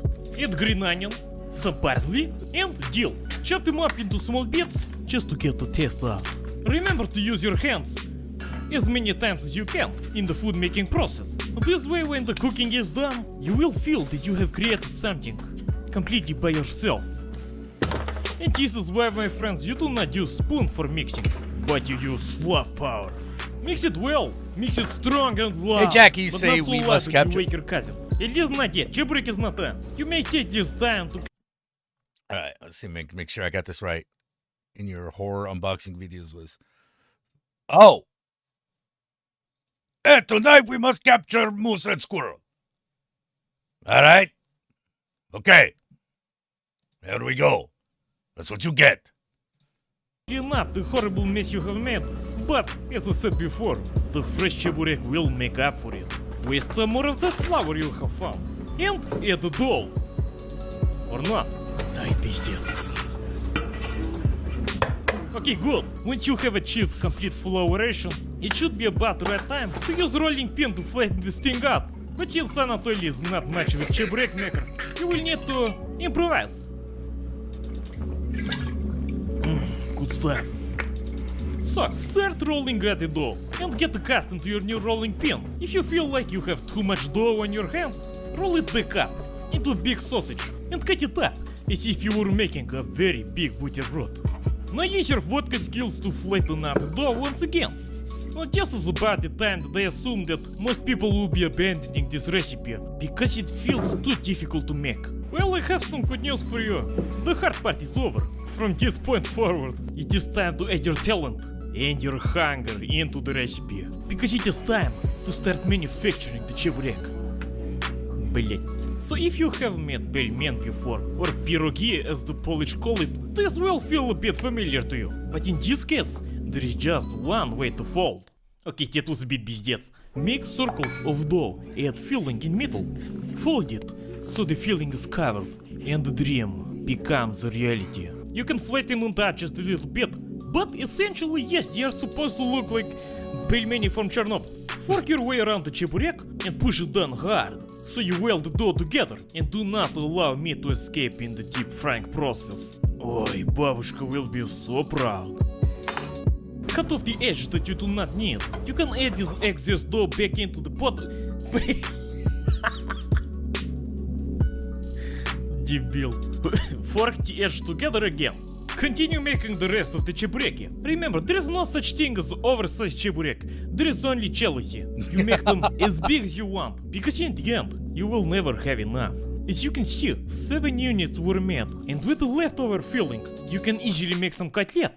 Check on my channel for video recipe. And this is tradition for the chef to have the biggest чебурек. I will pay extra attention to these two right here. Move over to pan and add lubricant. And a bit more, so that the чебурек are covered. For this I suggest you use sunflower seed oil, not just for salad purposes but for best taste, and to let whole town know that you are making чебурек. Now you do not need a deep frying machine for this, you just need pan and some oil. Do not allow the propaganda to tell you otherwise. No shit to boil. In fear of getting third-degree burns on your hands, you may use wooden spoon. Who knows, maybe you want to be hand model in future. Step number 17. Wear face protection if you want to look beautiful in future. I will not wear some, because I already am. After a couple of minutes, check the underside of your чебурек. If it is golden brown, then flip it and cook for another few minutes. Do not have fear of them being raw in middle, because 2 or 3 minutes in deep frying, really, you could roast whole pig in that. Now this part I highly suggest. If чебурек on paper towel, so that oil drip out. Unless atherosclerosis is one of your hobbies, then go ahead, eat right off the pan. You know, there is a strange tradition in Slav countries where чебуреки, these hot and oily things, are eaten not just on winter, but in hot summer day. Like for example, you go to beach in summer, it is plus 25 degrees outside Celsius, and you see these small Slav kids running around screaming чебурек. And of course you whip out your wallet and buy some чебурек, because almost certainly seconds later there is some other guy selling ice cream. But the fact that you eat something so hot, maybe sometimes with even hot tea, on a hot summer day, is just one of those strange traditions I will never understand. Although yes, going to the sauna or the banya in middle of summer is completely normal as well. Okay, after some of your чебуреки have finished cooking, you can crack one open and have a sample, but I must warn you, once you do, then the smell of these cheeky-breaky чебуреки will attract the attention of any Slav in the 5 to 100 kilometer distance. Well, my friends, if you have gotten this far, I have to say, congratulations! You have earned yourself a Gopnik award and the status of honorary Slav. Enjoy it with a side of mayonnaise and some kvass, and prepare for taste experience of a lifetime. Блин. I do not know how, but this is the best чебурек I have ever tried. Sorry, бабушка, it's only business. Well, thank you friends for watching. This is the first cooking video of 2017, recorded finally with new camera, bought with help of friends on Patreon. I say thank you, stay cheeky-breaky, and I will see you next time.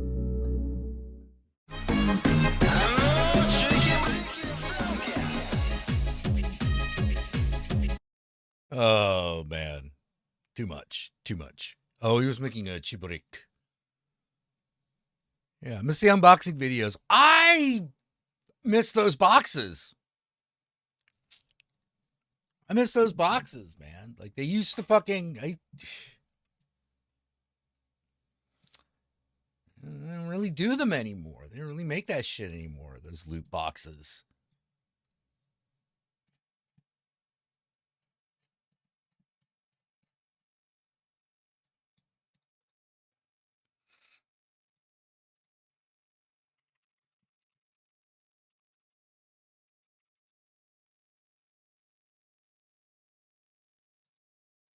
They still make it. Loot Crate's still around?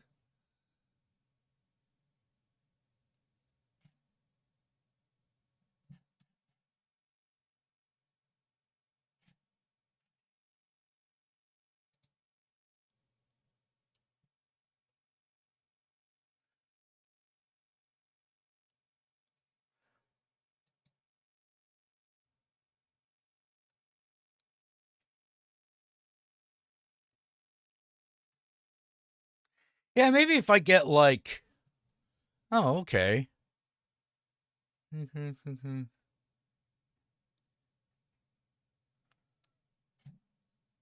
How it works. Deliver frequency. Delivered bi-monthly. Every other month.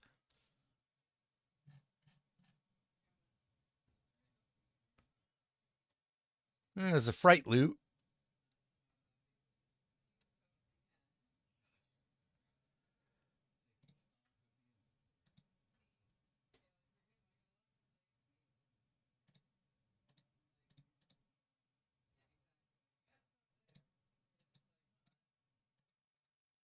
Huh.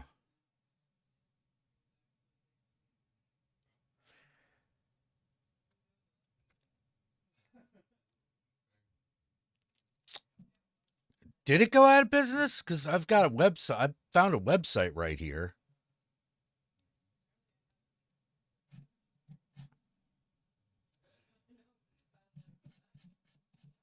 Hey, Jack, if you'd be a samurai, a pirate, or a gunslinger, which would you be and why? Ooh, probably a gunslinger.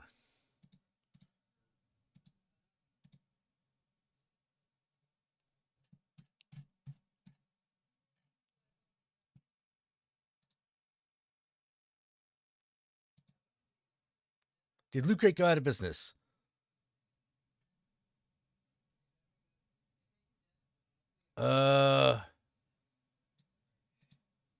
Let's see. Well, in their Chapter 11 bankruptcy, a plan to continue to fulfill orders but seeks potential buyers. On October 1st, 2019, subscribers were informed by email of Loot Crate's sale to Money Chest LLC, majority funded by NECA. The company now operates under a new name, the Loot Company.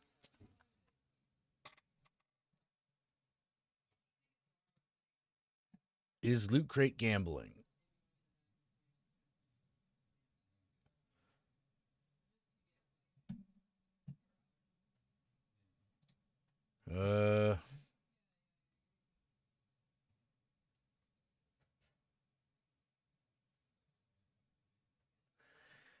No, if you order a crate, they won't ship it out. They just keep the money.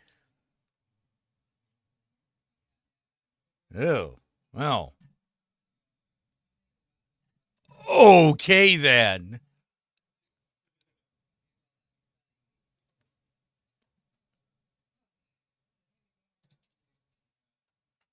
You would think that, like... Okay, so yeah, I guess it's all done.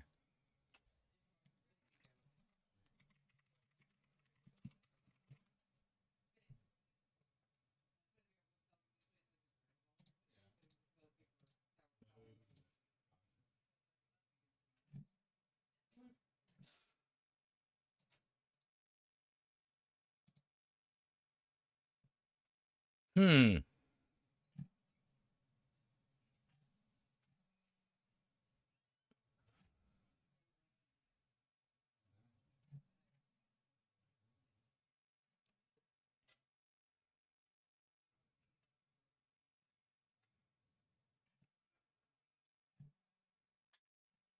Ooh. Yeah, found some stuff. You would have thought I would have been a pirate. Well, if it's between like samurai or pirate, it's pirate. But you put gunslinger in there. That kind of changes the name of the game.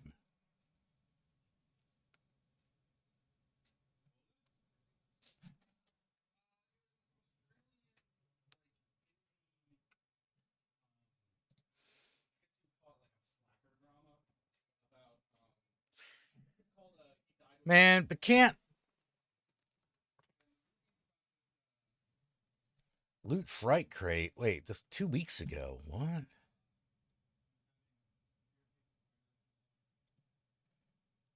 Wait, Jackula's castle. Wait, what?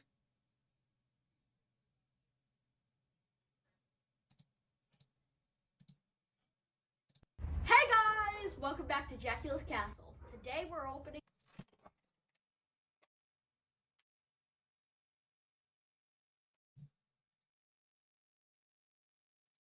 Copyright infringement. No. Seriously. I'm...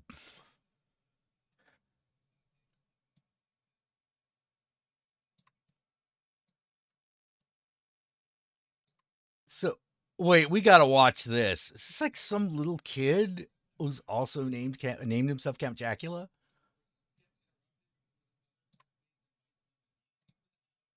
We got to check this out. I mean, they got a little set and...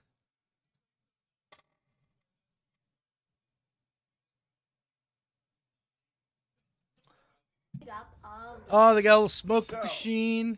I don't remember exactly when the last one we did was, but it might have been like end of summer.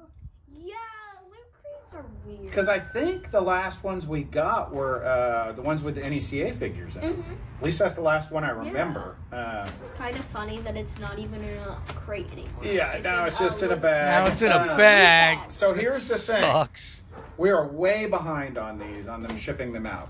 But something happened. I decided, because we're getting to the point where in his size, it's time to move up to an extra large. They're still big on him. Yeah. But if we keep getting larges, they don't last long until we have to toss them out. So we decided we were going to go ahead and change the shirt size to an extra large. Yeah. I emailed Zobi, got an email right back. No problem, shirt size changed. 2 weeks ago, I emailed Loot Crate, still no response. So I decided to get on there, and before when I had attempted this, they told me, well, we can't change your shirt size. You'll just have to cancel your subscription and resubscribe with the bigger shirt size. So I figured, okay, I'll do the same thing this time since nobody's replied. Well, I got on there and attempted to do that, and there's no option anymore for just a monthly recurring subscription. You either have to buy 1 box or 6 boxes, but you can't just buy 1 box and have it keep kicking over every month. So that's why they're so weird. So what I'm going to say, so we just bought 1 box, and then I emailed him again and said, hey, can you turn this into a recurring? Of course, no response. So if this, because it feels like there's probably a shirt in here, if this is an extra large, they may just be sending out random boxes to people that just bought 1 box. Because if it's an extra large, that means this is not from our subscription that was going earlier. Because those are all larges. Yeah. Does all of that make any sense? Kind of. Kind not of. really. But The other really weird thing is, no longer on their site does it show what the monthly box that's for sale is. Or will be. I don't know. Their set's kind of neat. Things They are got getting like a weirder little for a company that's already seems like a complete disaster. Yeah. But if they weren't interesting, sometimes we wouldn't keep doing it. So definitely. I don't know. And Let's see. and that was a the big candles. mouthful. Hold on, 'cause I don't know what this is, so we got to be a little gentle. Okay, that's fair. Okay, See ya, I'm gonna shirt. try and. I guess that goes first since Yeah. it's right there on top. Sure. So it's gonna be interesting to see what size this is. There's paper on it. Okay. Wait. Now that is interesting. This is interesting. This is a large, which sucks because I would totally steal this. This is one of the Ben Cooper shirts. This is what's on the one of the costume kids' costume. Oh, it is? And I had just ordered a Frankenstein Ben Cooper shirt from them too, but this one feels like a transfer, like almost like it was like they ironed it on. They did. But, Did you yeah. see the paper? But I mean, it looks like it glows. It does have the Ben Cooper logo up here. It's pretty cool. I mean, it's an awesome shirt. Yeah. I'm not real This happy that is it's a large. Odd. Yeah, it's a real thick. It feels like it was recently ironed on there. It's cool. Very cool shirt. I'm upset that it's a large. But what I may not be upset about is this next thing in here. I already saw a peek. I think it's another Ben Cooper thing. Yeah, it is. Okay, let's see. What is this? I don't even know what it is. Is it a scarf? Wow, pillowcase maybe? Is it? Table mattress? No, it's a bag. Tablecloth? Oh my god, that is a pillowcase. Wait, it is? Oh no, it's a bag. Yeah, it is. That is cool. It's like a trick or treat bag. That's It's got the cool. creature on it, the mummy, the skeleton. See, this is why we stay subscribed Huh. to Loot Crate. Because as much as I love those figures, I mean, it's like we're getting all kind of the extra merchandise. That's fair, yeah. Because do you remember before we got the Ben Cooper scarf a long time ago? No. You probably don't, but I was just as excited about that. Okay. That's a nice one. You know, sometimes I curse their names, but sometimes they just surprise me. Okay, there's one last thing in here. Okay. One last thing. What is that? It's not Ben Cooper. A popcorn maker. What? Yep. A don't popcorn That's what it is. maker. It's a popcorn maker. Fuck. A popcorn maker. A personal popcorn maker with its own instructions, and then Oh, wait a minute. It's going to require some glasses here. What in the world?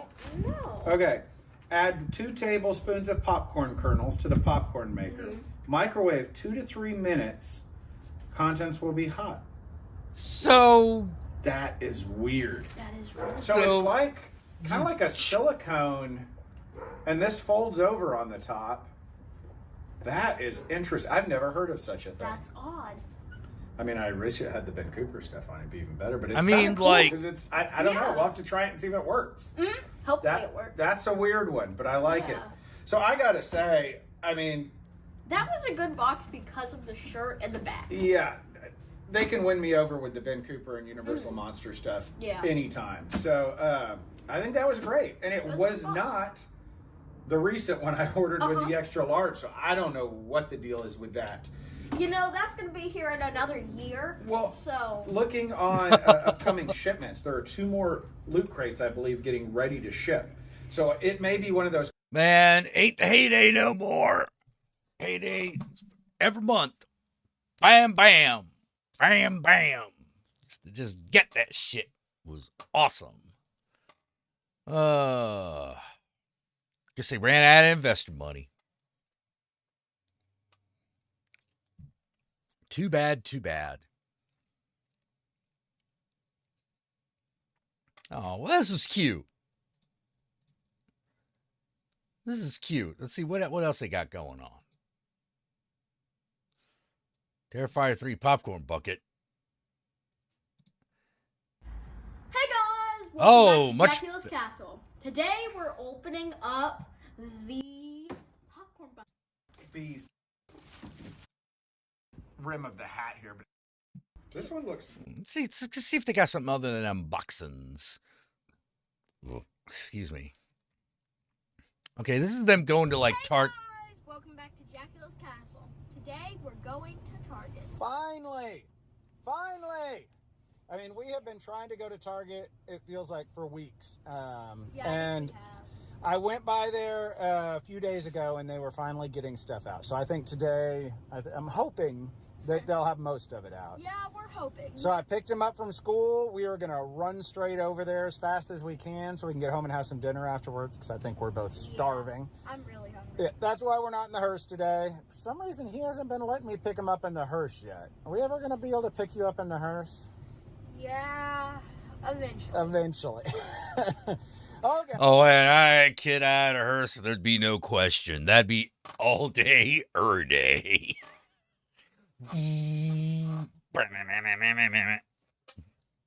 So get in, kid. Yeah.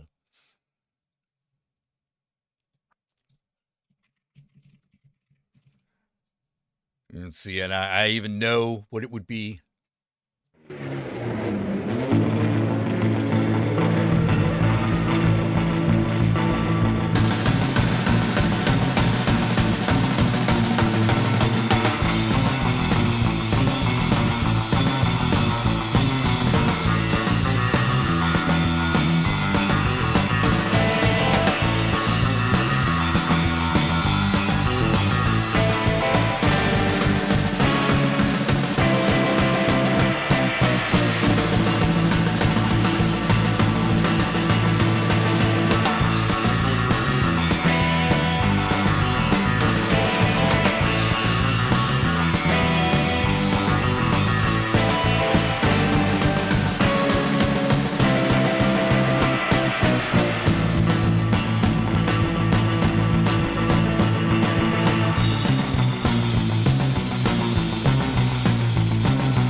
This song is called All in Hearse by the Ghastly Ones.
Let's just do another one by the Ghastly Ones.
Was Surfing Spooks. Let's share another horror spooky classic. Oops. Gotta move this over. Pardon me. I thought we were all good. We were not.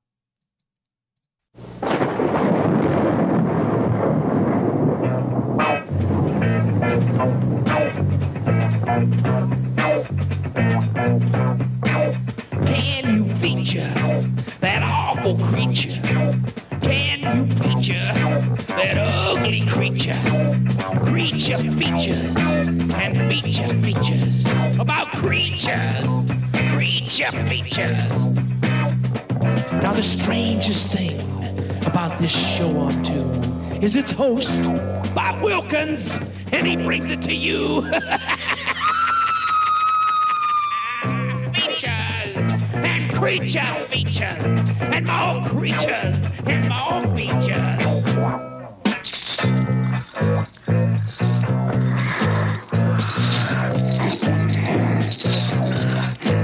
And the creature gonna get you tonight. You better not turn out your bedroom lights. He'll grab your head and give it such a bite. You may even die from just a fright. Ain't nothing gonna be, baby, I'll say be alright. Cause the creature gonna get you, baby. He gonna get you.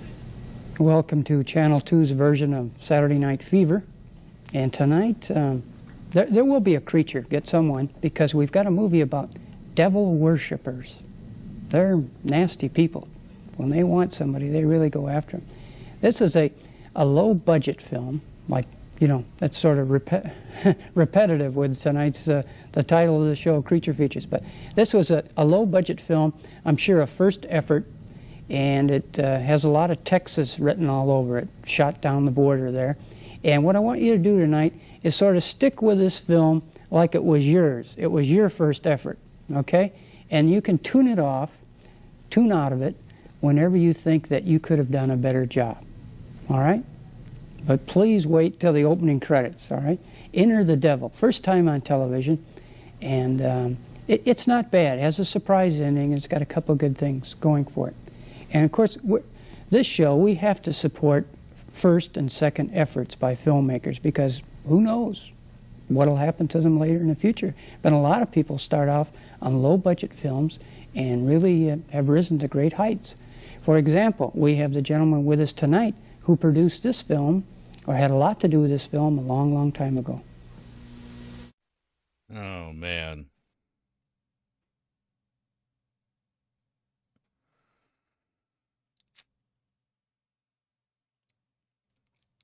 Yeah, I think I should be going soon, but let's end with a classic. Let's end with a real feel good.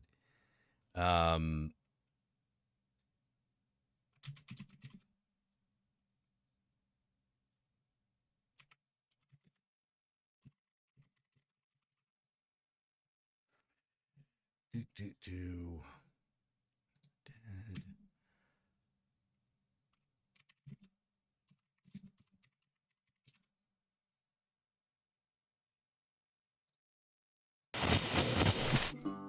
Okay, that movie was so good. I hope Shinichiro Ueda, who seems like a modest guy in spite of the success with this film, I hope he goes on to have a long career.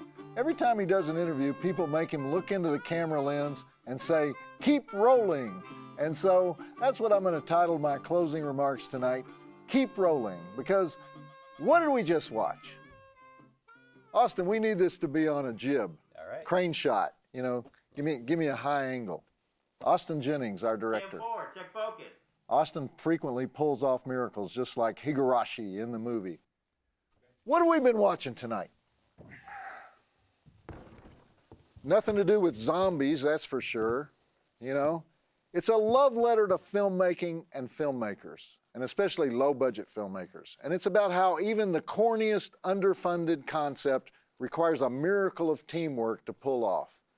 It's about what we call our mutant family, the audience and the filmmaker, the people who get it, the people who are there every time somebody like Shinichiro Ueda or Lloyd Kaufman come out of nowhere and create something that corporate filmmaking just could never achieve. You know, I go to a lot of conventions and film festivals, and there's always that one guy who wants to talk to me about his movie. You know, "Joe Bob, help me make my movie." And then he gives me 100 reasons why he can't make the movie. He has no money. He can't afford a fancy film school. He doesn't know anybody in Hollywood. His friends and family roll their eyes every time he talks about his movie because it's taken so long, and they don't really think he'll ever make it. He's not really a writer or director. He works at an auto body repair shop, and he hates his job. But he has to keep doing it because he has a kid to support and a ridiculous amount of student loans. And so how could he ever find the time to work on his film? So One Cut of the Dead gives me a chance to say to every aspiring filmmaker who watches this show, because that's what they call themselves, aspiring filmmakers when they talk to me, I'm going to say right now what I say to every one of them. Here's how to make your movie. First of all, stop being an aspiring filmmaker. Never again use the word aspiring. When you wake up tomorrow morning and every day after that, you're a director. You may do any number of jobs to make money, but the first thing you do every day is you plan your writing and your directing and your producing work for that day. I don't care if you only have 10 minutes of free time. You devote that time to your movie because you're a filmmaker. That's your real job. You're not an auto body repairman. Call yourself a filmmaker. Make filmmaking decisions. Fuck aspiring, all right? Numero 20. It's not 1970. You don't need a fancy film school. Anything you don't know, it's on the internet or at the library. Anything. 100% of what you need to know. We no longer live in a world where you have to go to USC or NYU to get noticed. If you can afford film school, there are at least 30 outstanding ones. If you can't, don't sweat it. You're going to homeschool yourself, and you're going to know everything there is to know about lenses, aspect ratios, types of cameras, lighting schemes, production design, acting, art direction, screenwriting, story structure, scene beats, shot framing, all the other aspects of film that were once such well-guarded secrets that you had to apprentice in a union to learn them. All that knowledge is yours. Just go get it. There's no excuse for you knowing less about filmmaking than Quentin Tarantino or John Carpenter or Martin Scorsese. 3, there is no Hollywood. The worst thing you could do is move to LA and get lost in the crowd of confused seekers out there. Lloyd Kaufman has been involved with 1,000 films, but he started with a cheap comedy about a women's softball team that nobody in Hollywood wanted. Shinichiro Ueda started with a student film that played one night at a film festival in a town of 8,000 people, and Hollywood is calling him. When you make your movie, you're already standing at Hollywood and Vine. 4th, you don't need money. Stop using that as an excuse. Great scripts don't cost anything. Learn to write one. Cameras cost 1% of what they cost 20 years ago. Editing software is free. Professional editing software is so cheap you can probably skip one night at the bar to pay for it. There are great actors in your community. Scour the college drama departments and you'll find them. The words pretty good for the money, those words no longer exist in your vocabulary. You got enough money. And when people start seeing your devotion to the project, more money will appear. Field of Dreams is not about baseball, it's about film. Build the stadium. Finally, be prepared to fall on your face. Be prepared to fall on your face over and over again. Be prepared to write a crappy script and then rewrite it into a crappier script and then rewrite it again before you start to discover what's wrong with it. Be prepared to be unprepared until you figure out how production planning works. Be prepared to fail for a day or a week or a year, but don't ever say, I'm not a filmmaker. You're a filmmaker. That's what filmmakers do. They fail until they don't.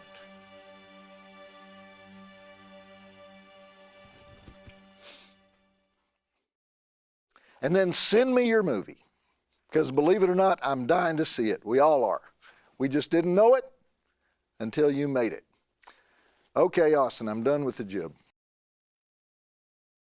Very cool. Hey, question.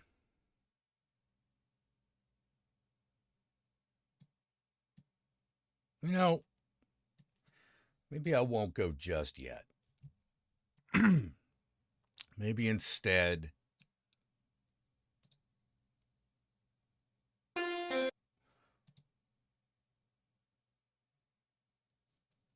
we'll take a look back at the past, get a little nostalgic, and watch All Critics Must Die. It's only an hour. Not very good.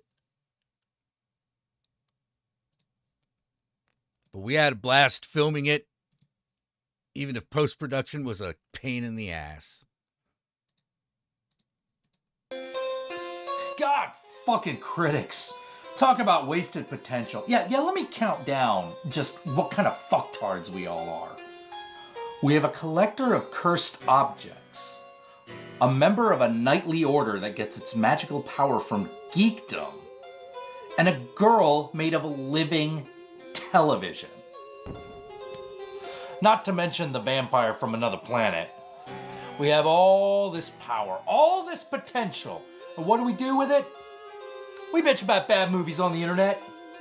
Well, then again, there's the guy who thinks that Bill Cosby impersonations are the height of comic wit, so maybe I'm overstating that potential. Jackula. Not that I'm enjoying listening to you bitch and moan, because I'm not. But the tribunal between your people, the Draculons, and mine, the Paladins of Hope, chose you to guard the Nexus. And you're late for the handoff, so get your ass in gear, you utter waste. A2, Ivan? A2? Look, I will be there just as soon as I finish doing this recording for The Wire. How is that more important than the fate of the galaxy? Have you ever dealt with a living video signal that won't take no for an answer?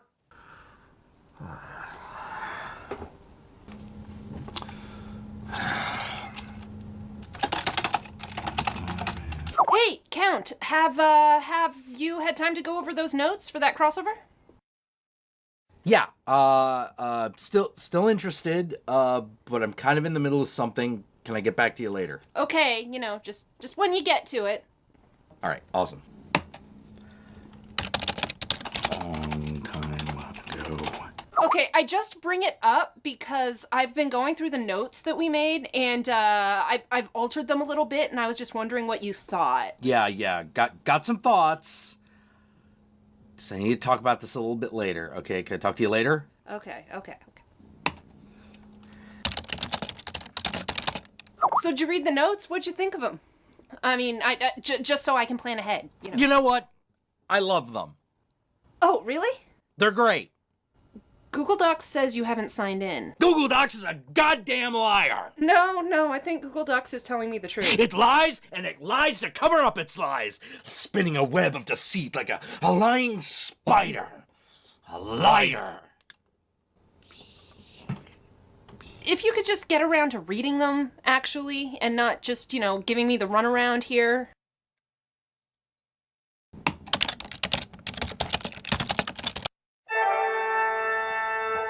Oh God, that old phone. Yeah, I still have the hat goggles. Yeah.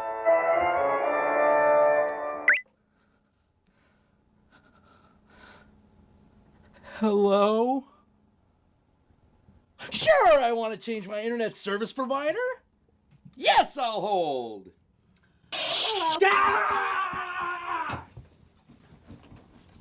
Still got that oven, too.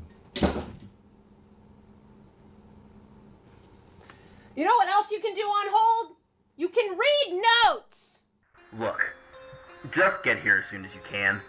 I have Arthur with me, and I don't want him finding out why we're really in town. Hey, Ivan? Who you talking to? Nobody. Prank caller. Prank caller.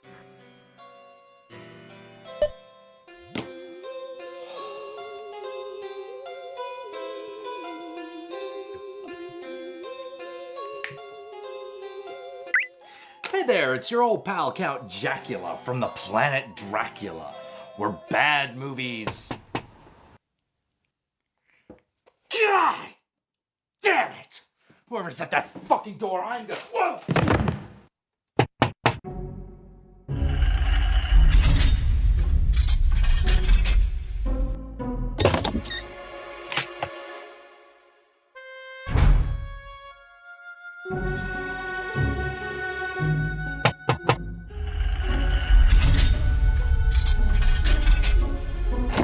Yeah, it is a Look, reference I've no to interest in Vampire helping Pakistani orphans. I'm not falling for that scam twice. Ow! Fuck you!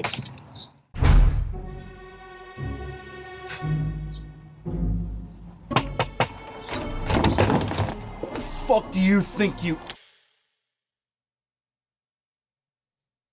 May I come in? Sure. But I warn you, I already have a subscription to Penis Compensation Monthly. Ah, Dracula and humor. I definitely missed that. Yeah, that's what she said in bed with a duck. Hey, Count! Spaznej and I are having a party... You know your way around my house. Ah, yes, I know a lot of things.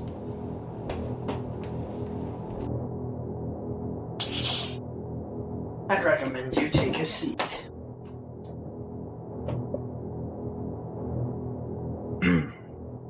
Perhaps we got off on the wrong foot here. Oh, you mean the one you stepped on?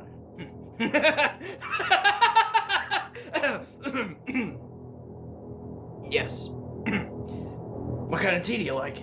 The kind that's in my kitchen. Ah, Earl Grey. How Picard of you. I wouldn't know. I'm more of a Han Solo kind of man myself. Ha! Agreed! It's good to find another kindred soul.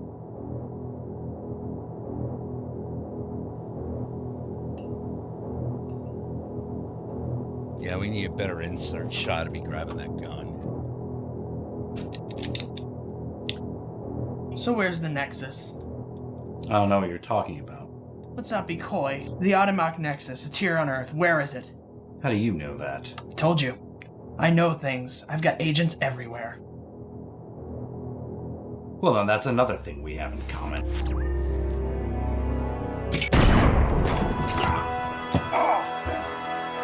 Hey, Jackula! Ivan and I are in San Francisco right now on some sort of training mission. Right now we're in Golden Gate Park. It's near where you live, right? Anyways, I'll call you later. Well, it turns out I don't have to ask you after all.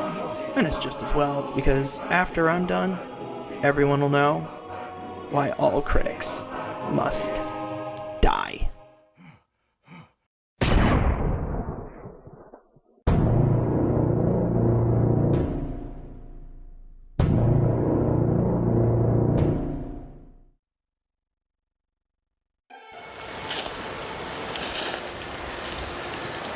Quality filmmaking, people. Quality filmmaking, I'm telling you.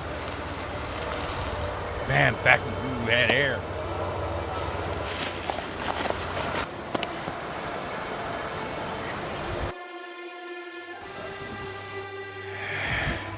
And back when Dagmar was a character. Hello, Master. What is it you need of me today? Dagmar, are you sure the artifact is around here? Maybe. Don't mess with me, Dagmar. You said it was somewhere within the vicinity of Golden Gate Park. And guess where I am? And I can't find it, so where the fuck is it? Keep looking. I sense it nearby, like the wails of 1,000 tortured souls. So you're sure? As sure as friendship is magic. Ivan! Ivan! Oh my god, we're Yeah, finally here! San Francisco! What better place for a young gay geek? We're here for your training, Arthur. Right.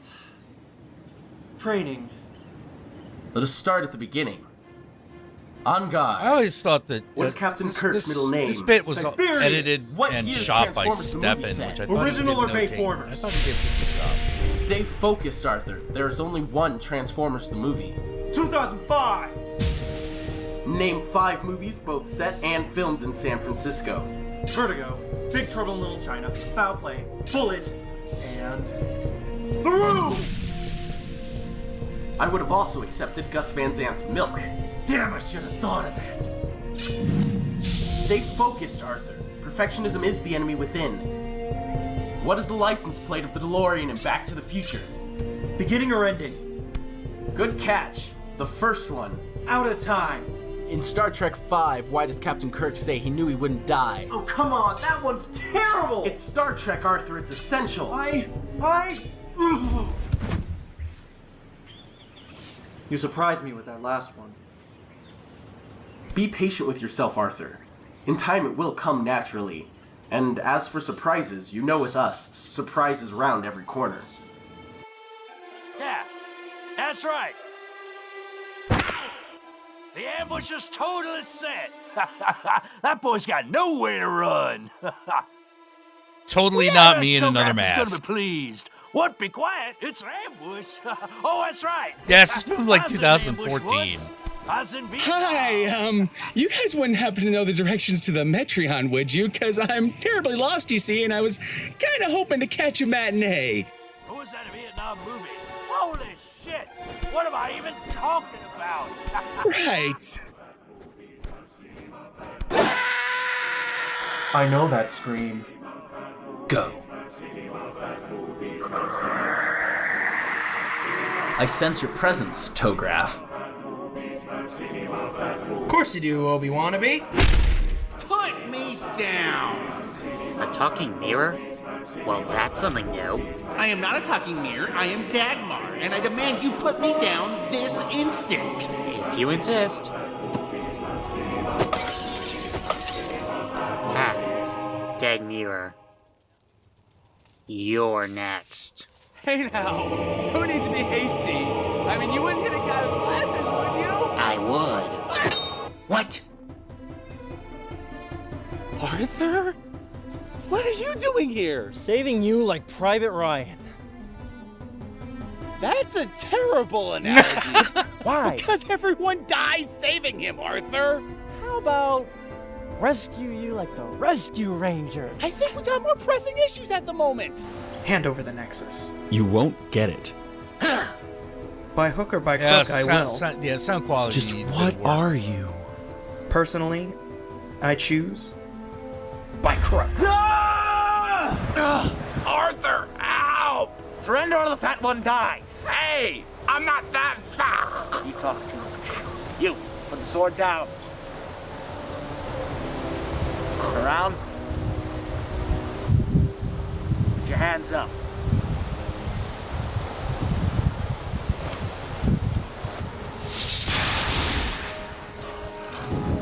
Girl, you alright? Yeah, Mikey did a good fall there. The Nexus. I don't have it. Oh, I knew that, old friend. I didn't expect you to. What? You were just... my bargaining chip. No. We out this bitch.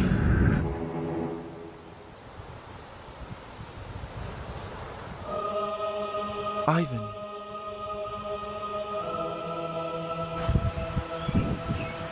Arthur, Don't.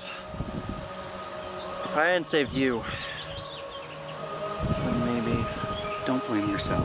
I'm not blaming myself. I'm blaming you. Oh, well, don't do that either. Look, I know you're in pain, but some serious shit is going down right now. I mean, those guys that attacked me, they weren't looking for me. They were looking for you. So what you need to do is you need to get a hold of yourself for Ivan. And we need to find some help. Help? Who would help us? You know, guys, if I may wax expositional for a moment, I am very glad I got the hell out of LA. Ernie, you two gonna help me out with this? Good old San Francisco Bay Area. The nice people, the clean fog, the streets where you can't turn left, the hippies and gays fighting over who owns the rainbow. Hello? Darn it, my Blastoise fainted. Freaking Blastoise, I'm the one that's about to lose coaches.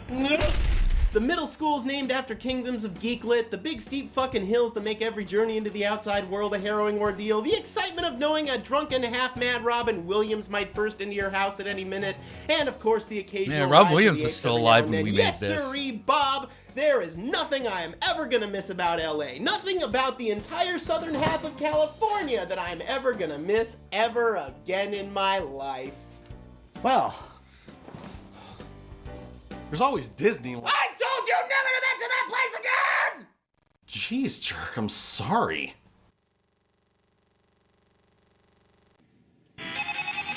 Oh, hey, my licking tongue is evolving. No, guys, I'm sorry. It's just the wounds are still fresh, you know? I mean, how could they kick me out of Disneyland? I mean, for God's sakes, I was a SoCal Select annual pass holder, the most important type of thing there's ever been. How could they do such a thing? Yeah, wonder how that could have happened. It's better in Florida! Stop! This ride is better in Florida! They're in Disneyland! Fuck you! You're in Disneyland! So I still talk to Tony. I haven't talked to Tony in a long time, I actually. know where I am. This is slappiest face on dirt. That's it! What are you doing? I'ma show you where the fuck you are! Don't throw me, Taze! Look, I don't think it really matters what actually happened or who accidentally killed a kid. All that matters is that it was nobody's fault but Obama's. Right. Good. Guess this is my life. Well, I just died. Where are we again? Anyway, I cannot thank you guys enough for helping me move. I mean, we're like the three caballeros, right? Always ready for anything. Hey, hi. Guru? Arthur? How did you find my new address? Spaz sent out invitations. Can we come in? I, Spazmaster, cordially invite you to an all-night balls-to-the-wall kegger. P.S. Don't tell some jerk or he might disband the party. Well, this all seems to be in order. Guru! Arthur! Welcome to Casa de Jerk! Spaz, why are you throwing a party at my new house and not inviting me? Jerk, how do I put this delicately? You're no fun and nobody likes you. Oh, yeah. All right, guys, we don't have time for this. They kidnapped Ivan. What? Who kidnapped Ivan? Who's Ivan? The guys in masks. What guys in masks? The ones who attacked us. Who attacked you? We just told you. Okay, you might want to start from the beginning. There's an evil cult trying to kill us. Ivan and I were on some kind of training mission and these things appeared. And they attacked me. And because of him, I abandoned my only friend and now he's in their clutches. Because of me? Well, if I had not been there and distracted them, they would have attacked you in full force. I could have taken care of myself. And then better yet, if it weren't for you, I could have taken care of Ivan as well. Well, next time I'll just let the crazy guys with baseball bats beat your face in. Good. Fine. Motherfucking piece of shit. Shut the hell up. Hello, I'm Hilnej, and what we had to watch. And what you're seeing right now is a very cliche scene. You know, two people arguing over a third for comedic effect. In fact, this entire setup is intended to create the sensation of a high-stress environment for laughs. The fast talking, the overacting, the screaming. It's supposed to put you in the action or something pretentious like that. But usually they'll throw in a third out-of-place element to spice things up, because you know that creates comedy or something. What the hell was that? Oh, nothing. All right, we need to come up with a plan. I have a plan. We find out who they are, and we get them. Get them? That's your big plan? What, it take you all 2 seconds to come up with that one? It worked in Ghostbusters. No, it didn't! For God's sakes, would you two just make out already? Okay. You, homophobe, you have 10 seconds to tell me what the hell's going on here before I strike down upon thee with great vengeance and furious anger. The truth? Preferably. We don't know. It's a bright sunny day. But what I do know is that we won't find out if we just keep standing still like this.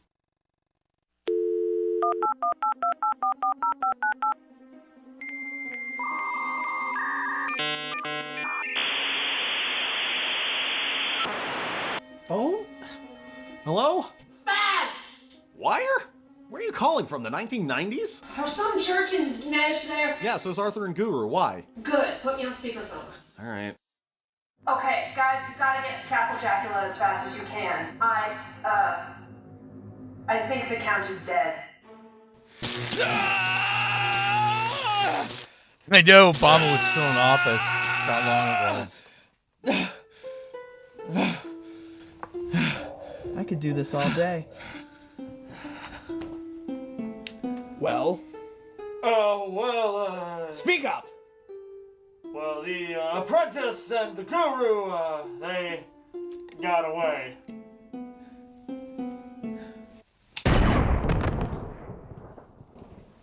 I didn't shoot him because he gave me bad news. I shot him because I asked him to speak up, and he didn't. Now, will one of you please tell me where our prey is?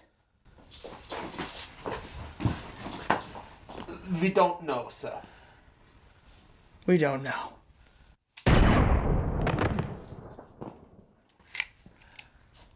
I shot him for the bad news. Given their choices, their next likely step would be to go to the Draculan's place. It's heavily fortified, and theoretically inside would be a powerful ally.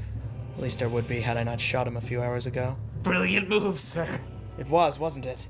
But I don't need you to tell me that. No. Our next logical course of action would be to separate them. And that's exactly what we're gonna do. Genius. Indeed. Clean up the riffraff. You're sick. What was that, old friend? Do speak up. You know I hate that. You knew they wouldn't catch Arthur, yet you shot them anyways? They played their parts. Their services are no longer required. A poker player doesn't require every card in the deck to win, just 5 precise ones. Tell me, Tograph, what happens when your card is no longer required?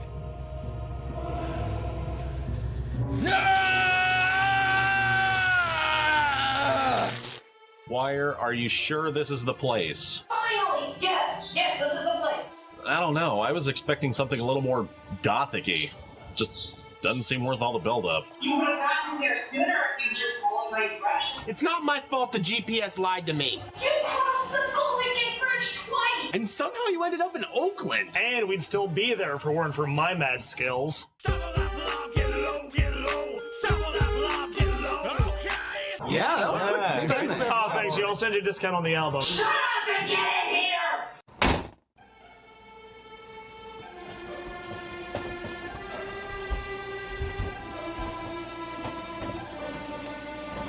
Wait. So you're telling me you're frozen in time? Not frozen exactly. Paused. But you can't move. At all. No matter what.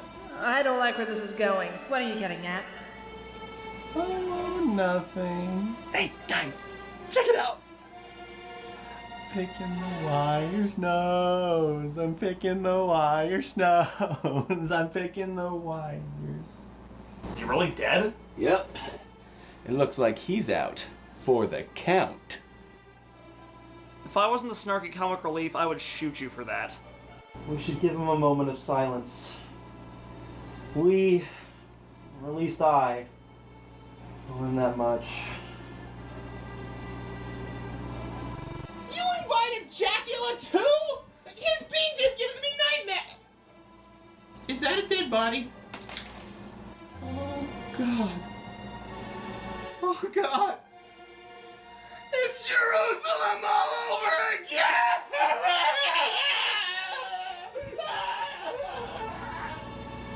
What happened in Jerusalem?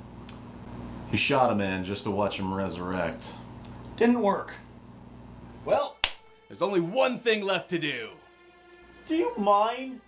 Have some respect for the dead! Dibs on his hat. Damn it! Alright, I'll take his vest then. Stop it! We're not going to rob our dead friend! Who cares? He's dead anyway. We should bury him! What's the point of that? Dirt doesn't need a friend. Aha! Count Jackula keeps a universal remote in his pocket at all times. You can use it to unfreeze the ring over there. Thank you, ma'am. May I have that? Now, we play God. I think you're knocked a tooth loose. Lucky that's all I knocked loose.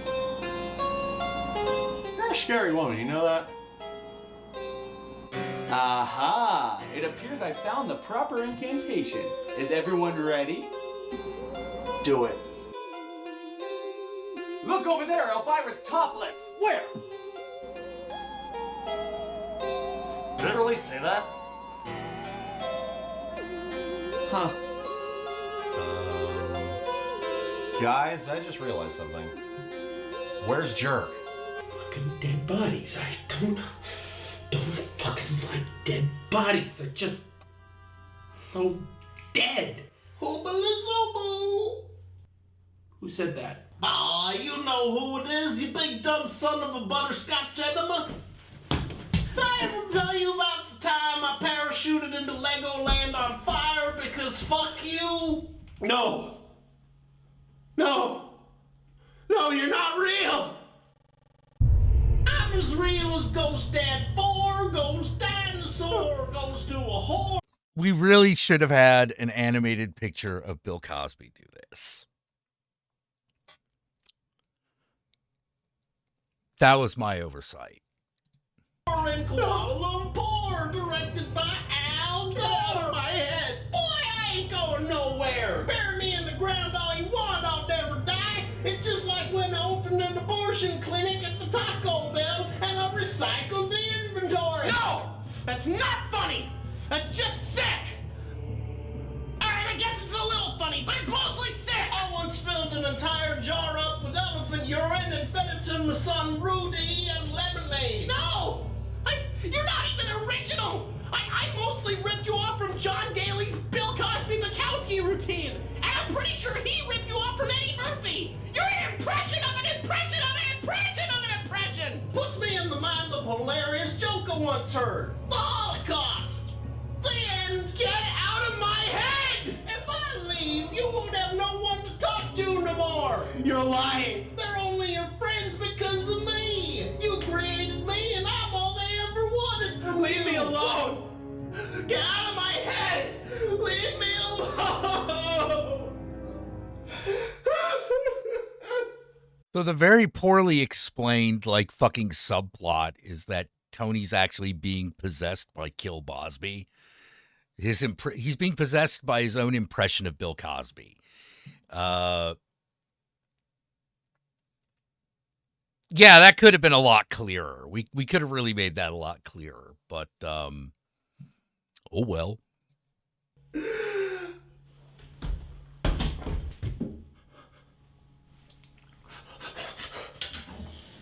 Like I said, we could have had an animated, like, an animated PNG of, like, dude in the fucking mirror. That would have worked way better. I don't know why we didn't think of that. Hold of yourself, jerk.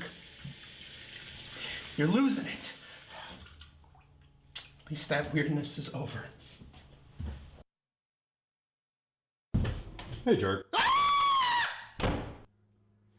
What's his problem? Guys, I don't think he's gonna make it. He just needs something to eat. Found this in the fridge. Here, jerk, have some Jello. Cardiac arrest. Dude, your Jello just killed Jerk! It's just Jello. Are you sure? You did find it in Jackula's fridge, right? Only one way to find out. Here. Oh, Jello! Now we play the waiting game.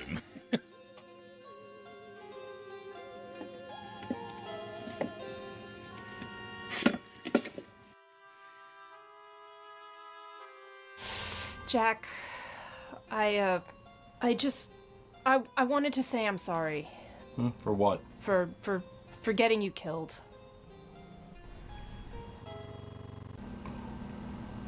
Don't worry about it. It's not the first time I've been killed. Probably won't be the last. So, what did he kill you for? I mean, it must have been pretty important, right? What is this nexus he was talking about? The Automach Nexus. Yeah. What is that? Have you ever wondered where bad movies come from? The Sci-Fi Channel. The projections from another dimension. Good movies bring happiness, joy, enlightenment. But the bad ones have a far more nefarious intention. They come from that which is the mind killer. He who devours pleasure and leaves all before him broken, Mal Cinema, the hope ender. So what does this all have to do with the Nexus thing, Bob? The Automach Nexus is... The key that unlocks the portal between our dimensions. What? That's what you were going to say, right? Not necessarily. Wow. It's like you read the script of life. Is he high? I don't think this was just Jello. Why does my face feel purple? All right, so the Nexus is the key to everything. Got it, but there's just one thing I don't understand. Who kidnapped Ivan and shot you?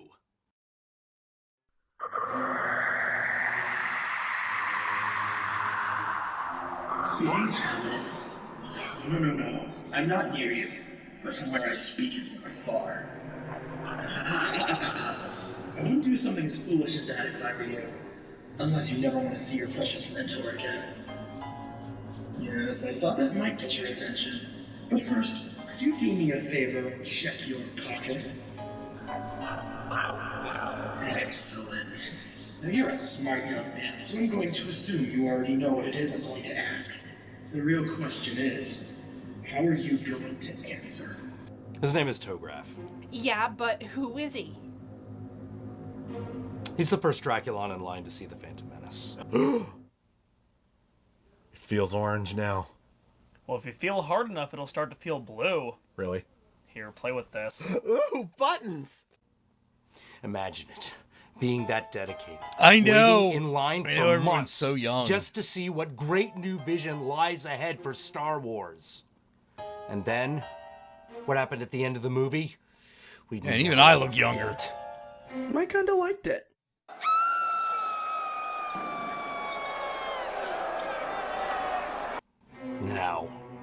Now you understand.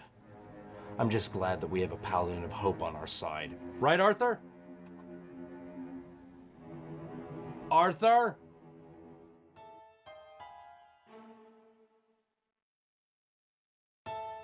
Ah, Mr. Knowledge, welcome! Where is Ivan?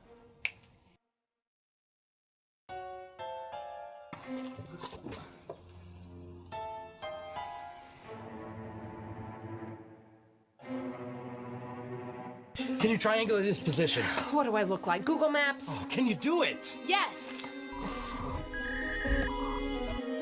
Well? He's in the backyard. Oh. Look, Drapes, I'm on a bit of a tight schedule, so if you wouldn't mind just handing over the Nexus, that'd be great. Ah, Tograph. I see they kicked you out of the Queen Amidala fan club. Cute. Look at all the rats scurrying out of their cages. And Jackula, you're looking well for someone I just killed a few hours ago. Well, it looks like you can count me back in. Drop your weapon, Draculon. Unless, of course, you want me to give the Paladin a nasty haircut. No way. Two can play that game. Ah! Back off or I'll shoot. What? Don't worry. Surprise maneuver keeps the enemy off guard. Yeah, look, it's working. They're totally confused. They're confused because this makes no sense, Jackula. Exactly. I got him right where I want him. He's got me right where he wants me. Oh well, change of plans. Pajama Boy, make the rodents disappear. What? You're my friends. Friends? If it wasn't for them, you'd have your precious mentor by now. What good are friends that get in your way? You don't need friends, Arthur. Not like them. No, get rid of them. My patience wears thin. Arthur, what the hell are you doing? I want you all to leave. Right now. I'm afraid we can't do that, Arthur. It's the Nexus. You have no idea what it does. If it gets me Ivan back, then that's all that matters. I'm not gonna ask again. I don't want to have to do this, Arthur. But you leave me no choice. Likewise.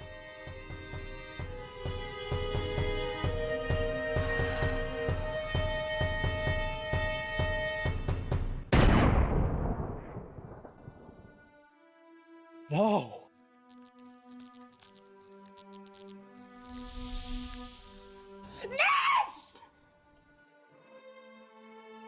He shot me. He actually freaking shot me. I shot him. I actually freaking shot him. Oh God, hang in there. Never thought I'd have to say this.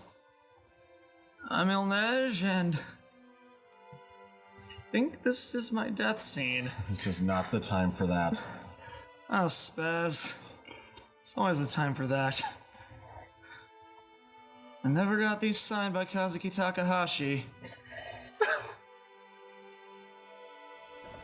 What have I done? Arthur, look out! We got this bitch.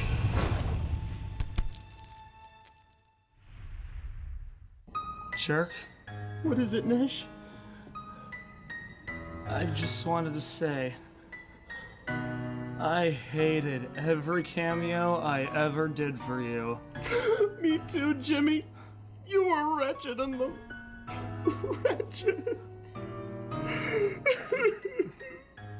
Guess I no longer need to worry about what we had to watch. Well, maybe if you hadn't spent so much time watching Pokemon. Pokemon is the greatest show ever made, you fat son of a... No, it really wasn't.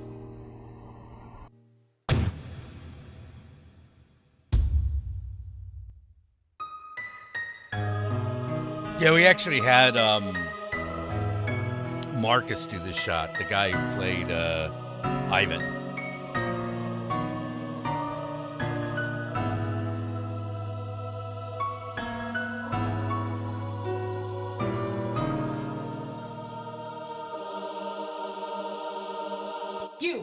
You're Arthur's mentor, right? No. No, he can't be dead. Who's gonna drive me home now? Can you help him? Not with my hands tied behind my back. Spaz, he's dead. No! He doesn't have to be! You can bring him back! You did it for Jackula!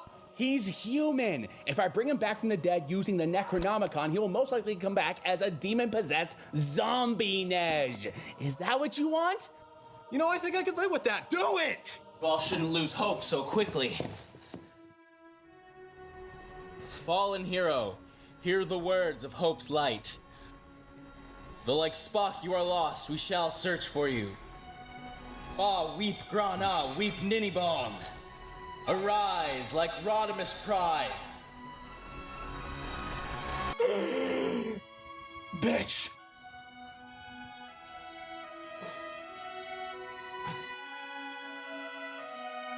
Nej! you keep squeezing me like that. Thank you. No. Thank Arthur.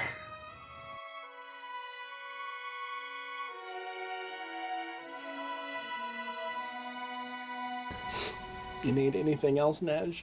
See, when you guys made these videos, the countess was probably like, don't break anything, keep the house clean. No, she knew that we were going to make a mess and things were going to get broken, and they did. Just my cards. You mean these ones? Who got blood on my cards? You kind of did. Should have used mirror force. So you can resurrect people with that sword? Not again. Not anytime soon, anyway. I'm only a level 15 paladin. I won't be able to use that power again for another 2 levels. I'm sorry, all I heard was white noise. I was so mesmerized by your acne.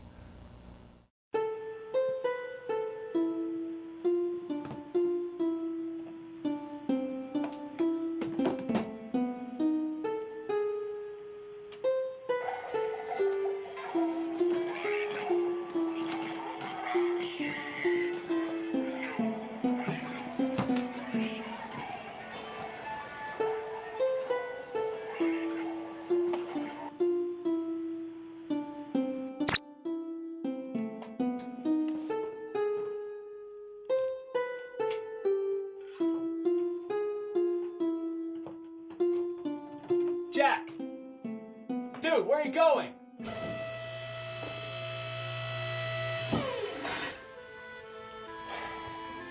Computer, prepare launch sequence. Launch sequence initiated.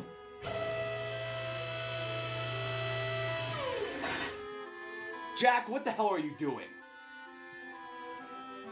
Look, the Nexus isn't just a key, nor is it a mere power source. It houses within it a dark god from the outer realms.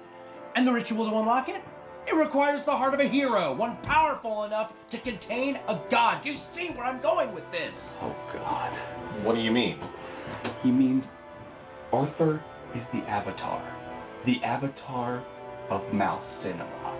Through that door, it's the ship I came to Earth in. I'm getting off this rock. What about Arthur? We can't just leave him. Look, Nej, he's a goner. You don't know that. Look, even if we could get there in time, we can't find Tograph now that he has the Nexus. He's right. Last time we fought him, he didn't even have the Nexus, and we almost lost Nej over here. So are you staying here, or are you coming with me?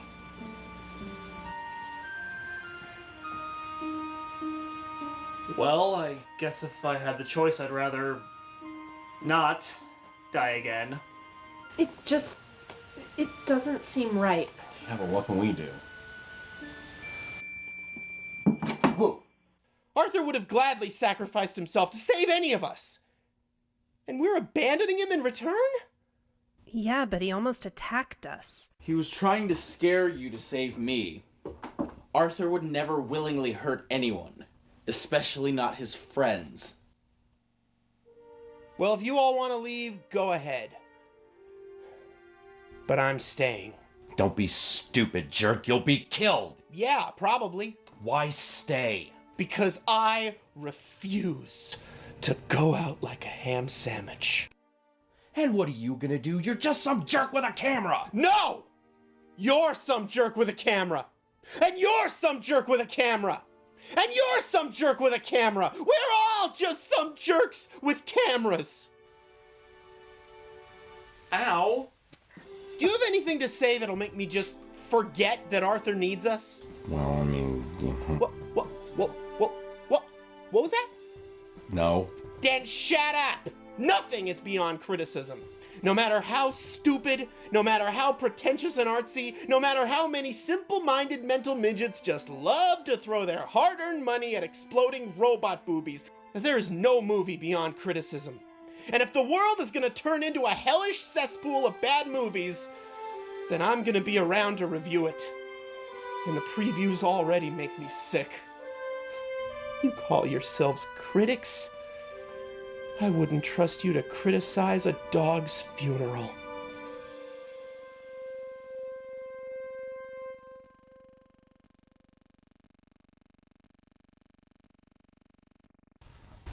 I'm Ilnesh. That was the inspirational monologue. 5, 4, 3, 2, 1. Launch sequence deactivated. Okay, if we're gonna do this, we need a plan. Plan? No! No! We're all doomed!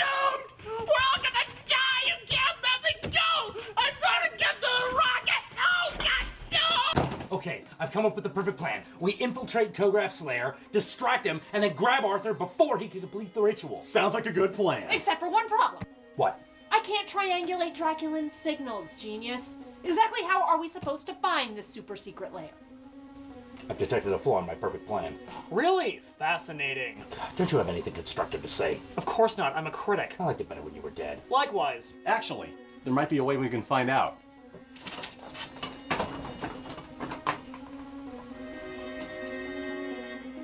All right, let's find out who you really are. Stefan? From Animated Analysis? What the hell are you doing here? What? Where am I? Here comes a timely joke. You're Stefan Crosets from Animated Analysis. Oh! That's a good show! He's obviously still delirious. Well, then who the hell's this guy? Hi. Mikey Insanity. Why would a critic hater possess internet critics to fight other internet critics? Well, if you think about it, if we're killing each other, it does save them a lot of time. Besides, we're internet critics. Fighting each other is what we do. You should be happy I'm not kicking your ass already. Anyway, Stefan. Don't eat me! Look, we don't have All much right, good time. night, Cat. What's the last thing you remember? Think hard. Look, I don't know who anyone here is, including myself. But I can assure you that any ransom you might get from me would be minimal and not worth the effort. Unless I'm Donald Trump, in which case, kill me now. He's obviously under some sort of post-spell amnesia. Tograph must have really done a number on him. The hell are you talking about? Mikey seems fine. I will eat your liver with fava beans and a nice Chianti. See? All right, Mikey, what's the last thing you remember? Do you remember Tograph's lair? I got nothing. All right, this won't work. We need a new idea. We could try a phone book. There is no way a sociopathic cult leader would list his secret lair in a phone book. Is there? Breda, Malcinema. Ratner, Malcinema. Bruckheimer, Malcinema. Can't believe he was actually listed under sociopathic cult leaders. So that's the guy who kidnapped me? Yeah. Gonna make him pay. Be quiet, you'll blow our cover. Is that you, Count Jackula? I can sense you know. You might as well come out.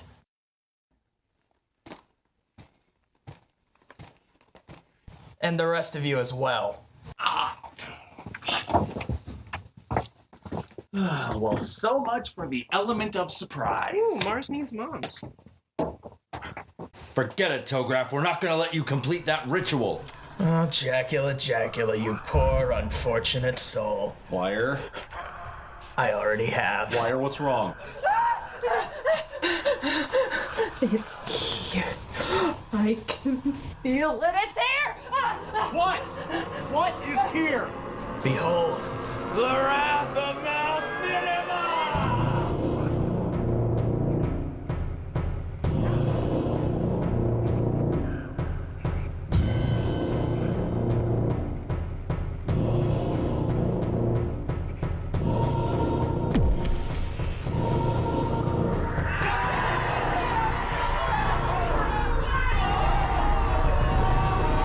This was 20. Fuck, I can't even remember what year we did this. I think it was 2014. The air was sickly sweet, like the armpit of a woman on a third trimester. The body belonged. Why? I forgot that expression. Why do you keep putting on the skull makeup? Me? Because it takes forever. It was fucking with my skin. Yeah, this is way before COVID. I'm to an upper class type. A count of some kind. Kind of guy who knows what crumpets are. You ever see a crumpet? It's like a little English muffin with holes in it. The kind of hole worms and bees come out of, all slimy and gross. With thick globs of yellow pus for butter. A clue. A bullet. That means he was shot to death. In this town, there's only one man who could shoot someone to death. And that man is... That's right, it was me, Joink Mahoney, 8-lead Dick. Wait, what? You know, 8-lead Dick, you know, because I'm gonna shoot you and fill you full of lead as though you had eaten it and you're a detective. Dick. Oh, okay. I thought, you meant... Oh, no. I'm sorry if you... I can see how you might misinterpret that as an insult, but no, I'm just gonna shoot you. Guys, we have to get out of here and we have to do it now. Who the hell are you, Toots? Beat a dollface here and I got a score to settle. No, you don't. It's the programming that's trying to make you into... That is not friendly. Okay. You guys, we have to move and we have to do it now. Come on. I'm just a sweet Dragula from Drag Central, something parody.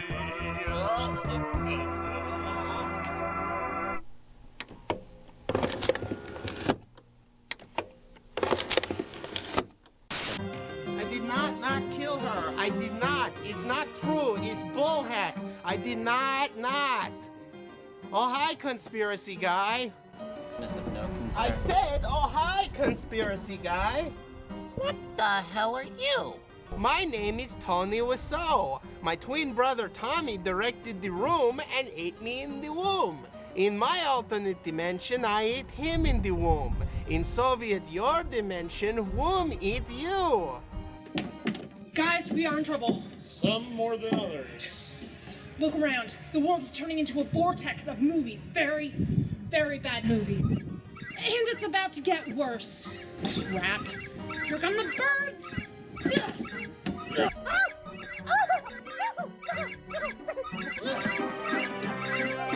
You're tearing me apart, Birdie Apocalypse. Ow, my hair!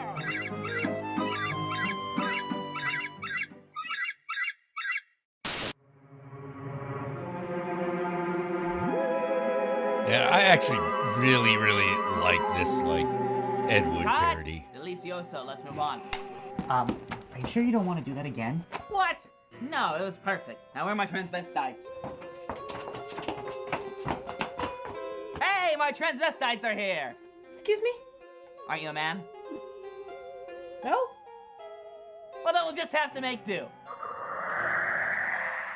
An earthquake! This is great for the final act! You get the camera rolling! Production value! This will look great spliced with stock footage. Damn it! It's finding me faster.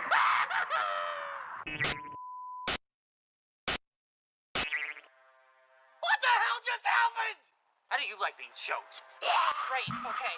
This means just Ivan and Guru still to find, and we gotta do it quick. I can't keep this up. Keep what up? I don't know how it happened, but this world is like my world now. It's like it's a television set, and everything's on a different station. Like, stay tuned. You saw that movie? With John Ritter. Yeah, I love that movie. Oh my god, I thought it was the old... Guys, there's something after us. There's something... Mal cinema. Mal cinema? I thought that was the god of bad movies. What has that got to do with television? TV movies! They're the worst Funky stuff. imaginable! All right, I'll buy that, but that leaves one important question. Which is? What movie are we trapped in now? You all might want to run. It's Arbor Day! Melon farmers.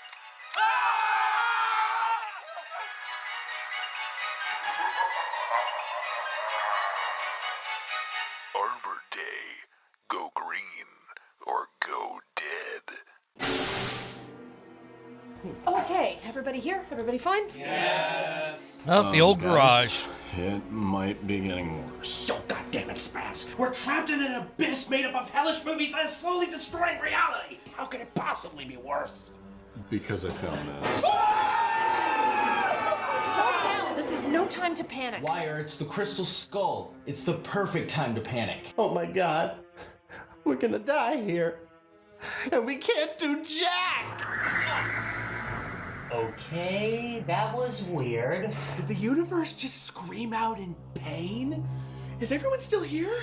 Well, there you are, and here I am. It's Malcinema. It's in pain? Wait, I read something about this in the book of Malcinema. God damn it, but I can't remember what it is. If only I had the book here.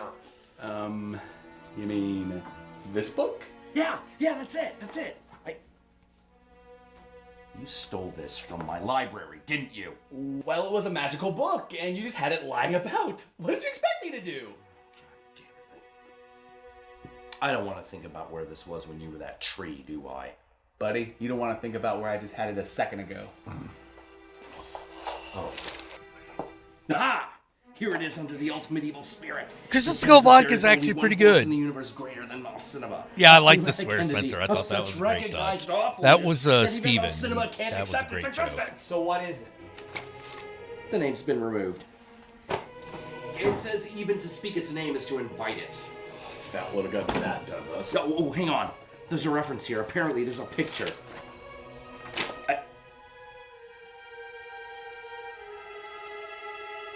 This has got to be a joke, right? Well, that's convenient. Well, what is it? It's you. What? That's impossible. I can't be an ultimate evil spirit. I just gave an inspirational speech that inspired people. Evildoers don't do that! There is no way that this is right. I always help out in traffic by honking. I always brush my teeth when I feel like it. I always withhold spare change from homeless people to teach them a lesson. Are you sure? Look at it, it's him. Horse shit! I was born, I grew an opinion, I gained internet access, I did literally everything I was supposed to do. I am a hero! Sure. In fact, I'm like a tragic Shakespearean hero. Like Hamlet, when he had to avenge his ghost dad. Oh my god, I get it now. Jerk, say Jello pudding. What? Just do it. Jello pudding. Spaz Master, you are a genius! Say Theo. Theo. That really hurts, you know. I know what it is. Oh, God damn it. Then tell the rest of us. It's Kill Bosby. Picture pages. Bazooba. Leonard Part 6. Rudy. Johnny Cage. That was 20 years ago today. Edith is a girl's name. And my mother had thrown the snowball away. One more. You got the recipe on the box. Jigglers.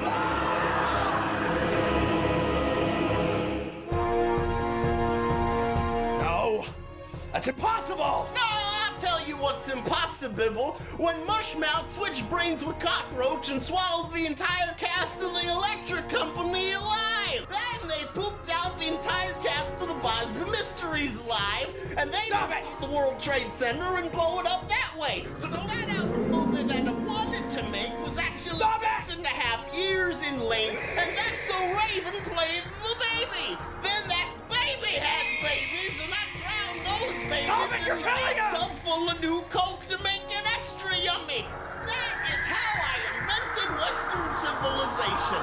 6 months later, I invented Eastern civilization, then traveled back in time to give it to Doc Brown because he wanted one for his own. Now, Wally's weakened! All right, you heard the man. It's critic time. The critic. Television critic. Children's entertainment critic. Animation critic. Right? Bad horror critic. Good horror critic. Whatever. And I'll form the head!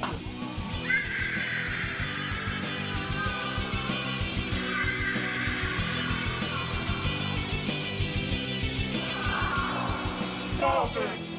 I am such glad to show you that.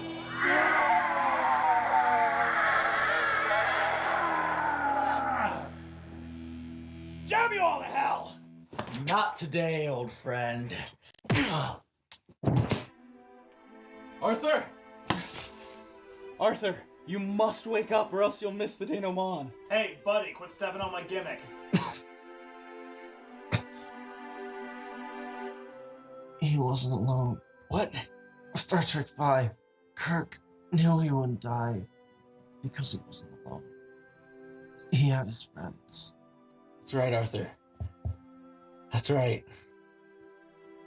If this turns out to be another one of those My Little Pony friendship is magic endings, I swear to Christ, I will come over there and go Arbor Days on your asses one more time! You know what my secret is? I'm always Busby!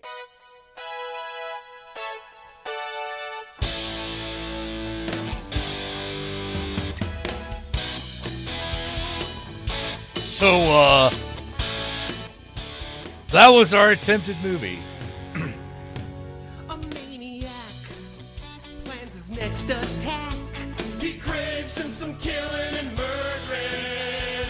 He sees some teens, he thinks cool beans. Soon victim number one is letting out a blood-curdling scream. The director views it all on a view screen from off screen. He's drinking whiskey from a paper cup as maniac number two sneaks up. He raises his machete with maniacal laugh.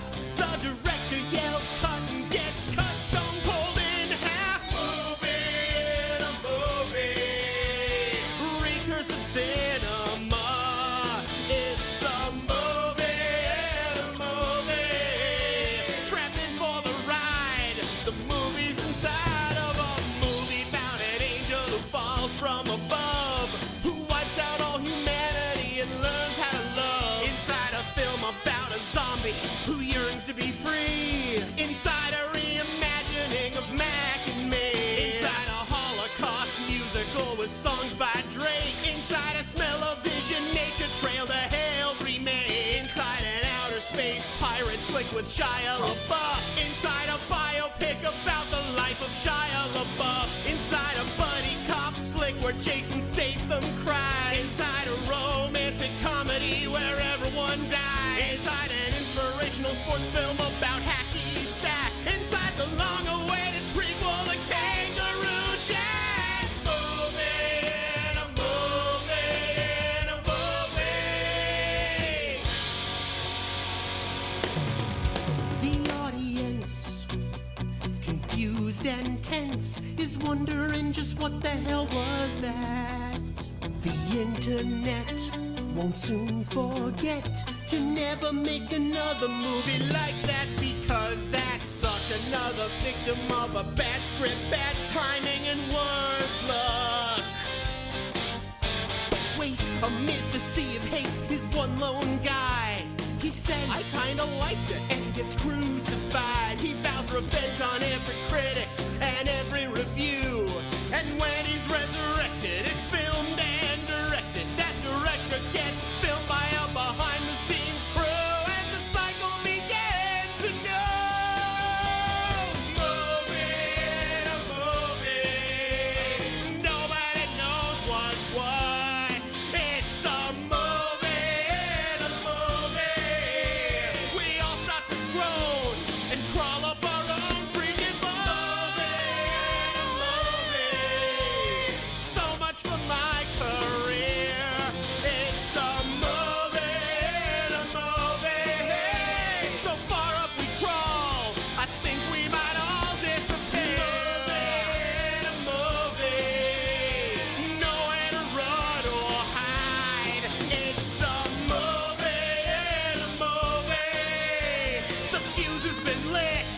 It's time to commit criticide. 'Cause we all know all critics must die.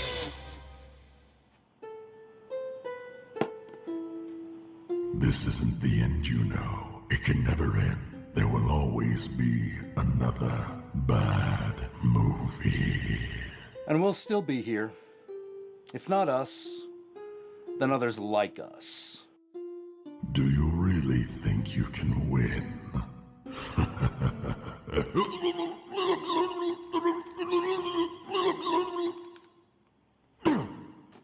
Fucking stay there.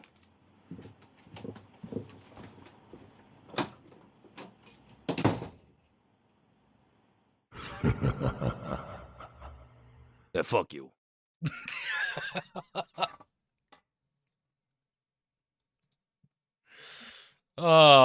Yeah, a bit of old internet for you back in the heyday, you know.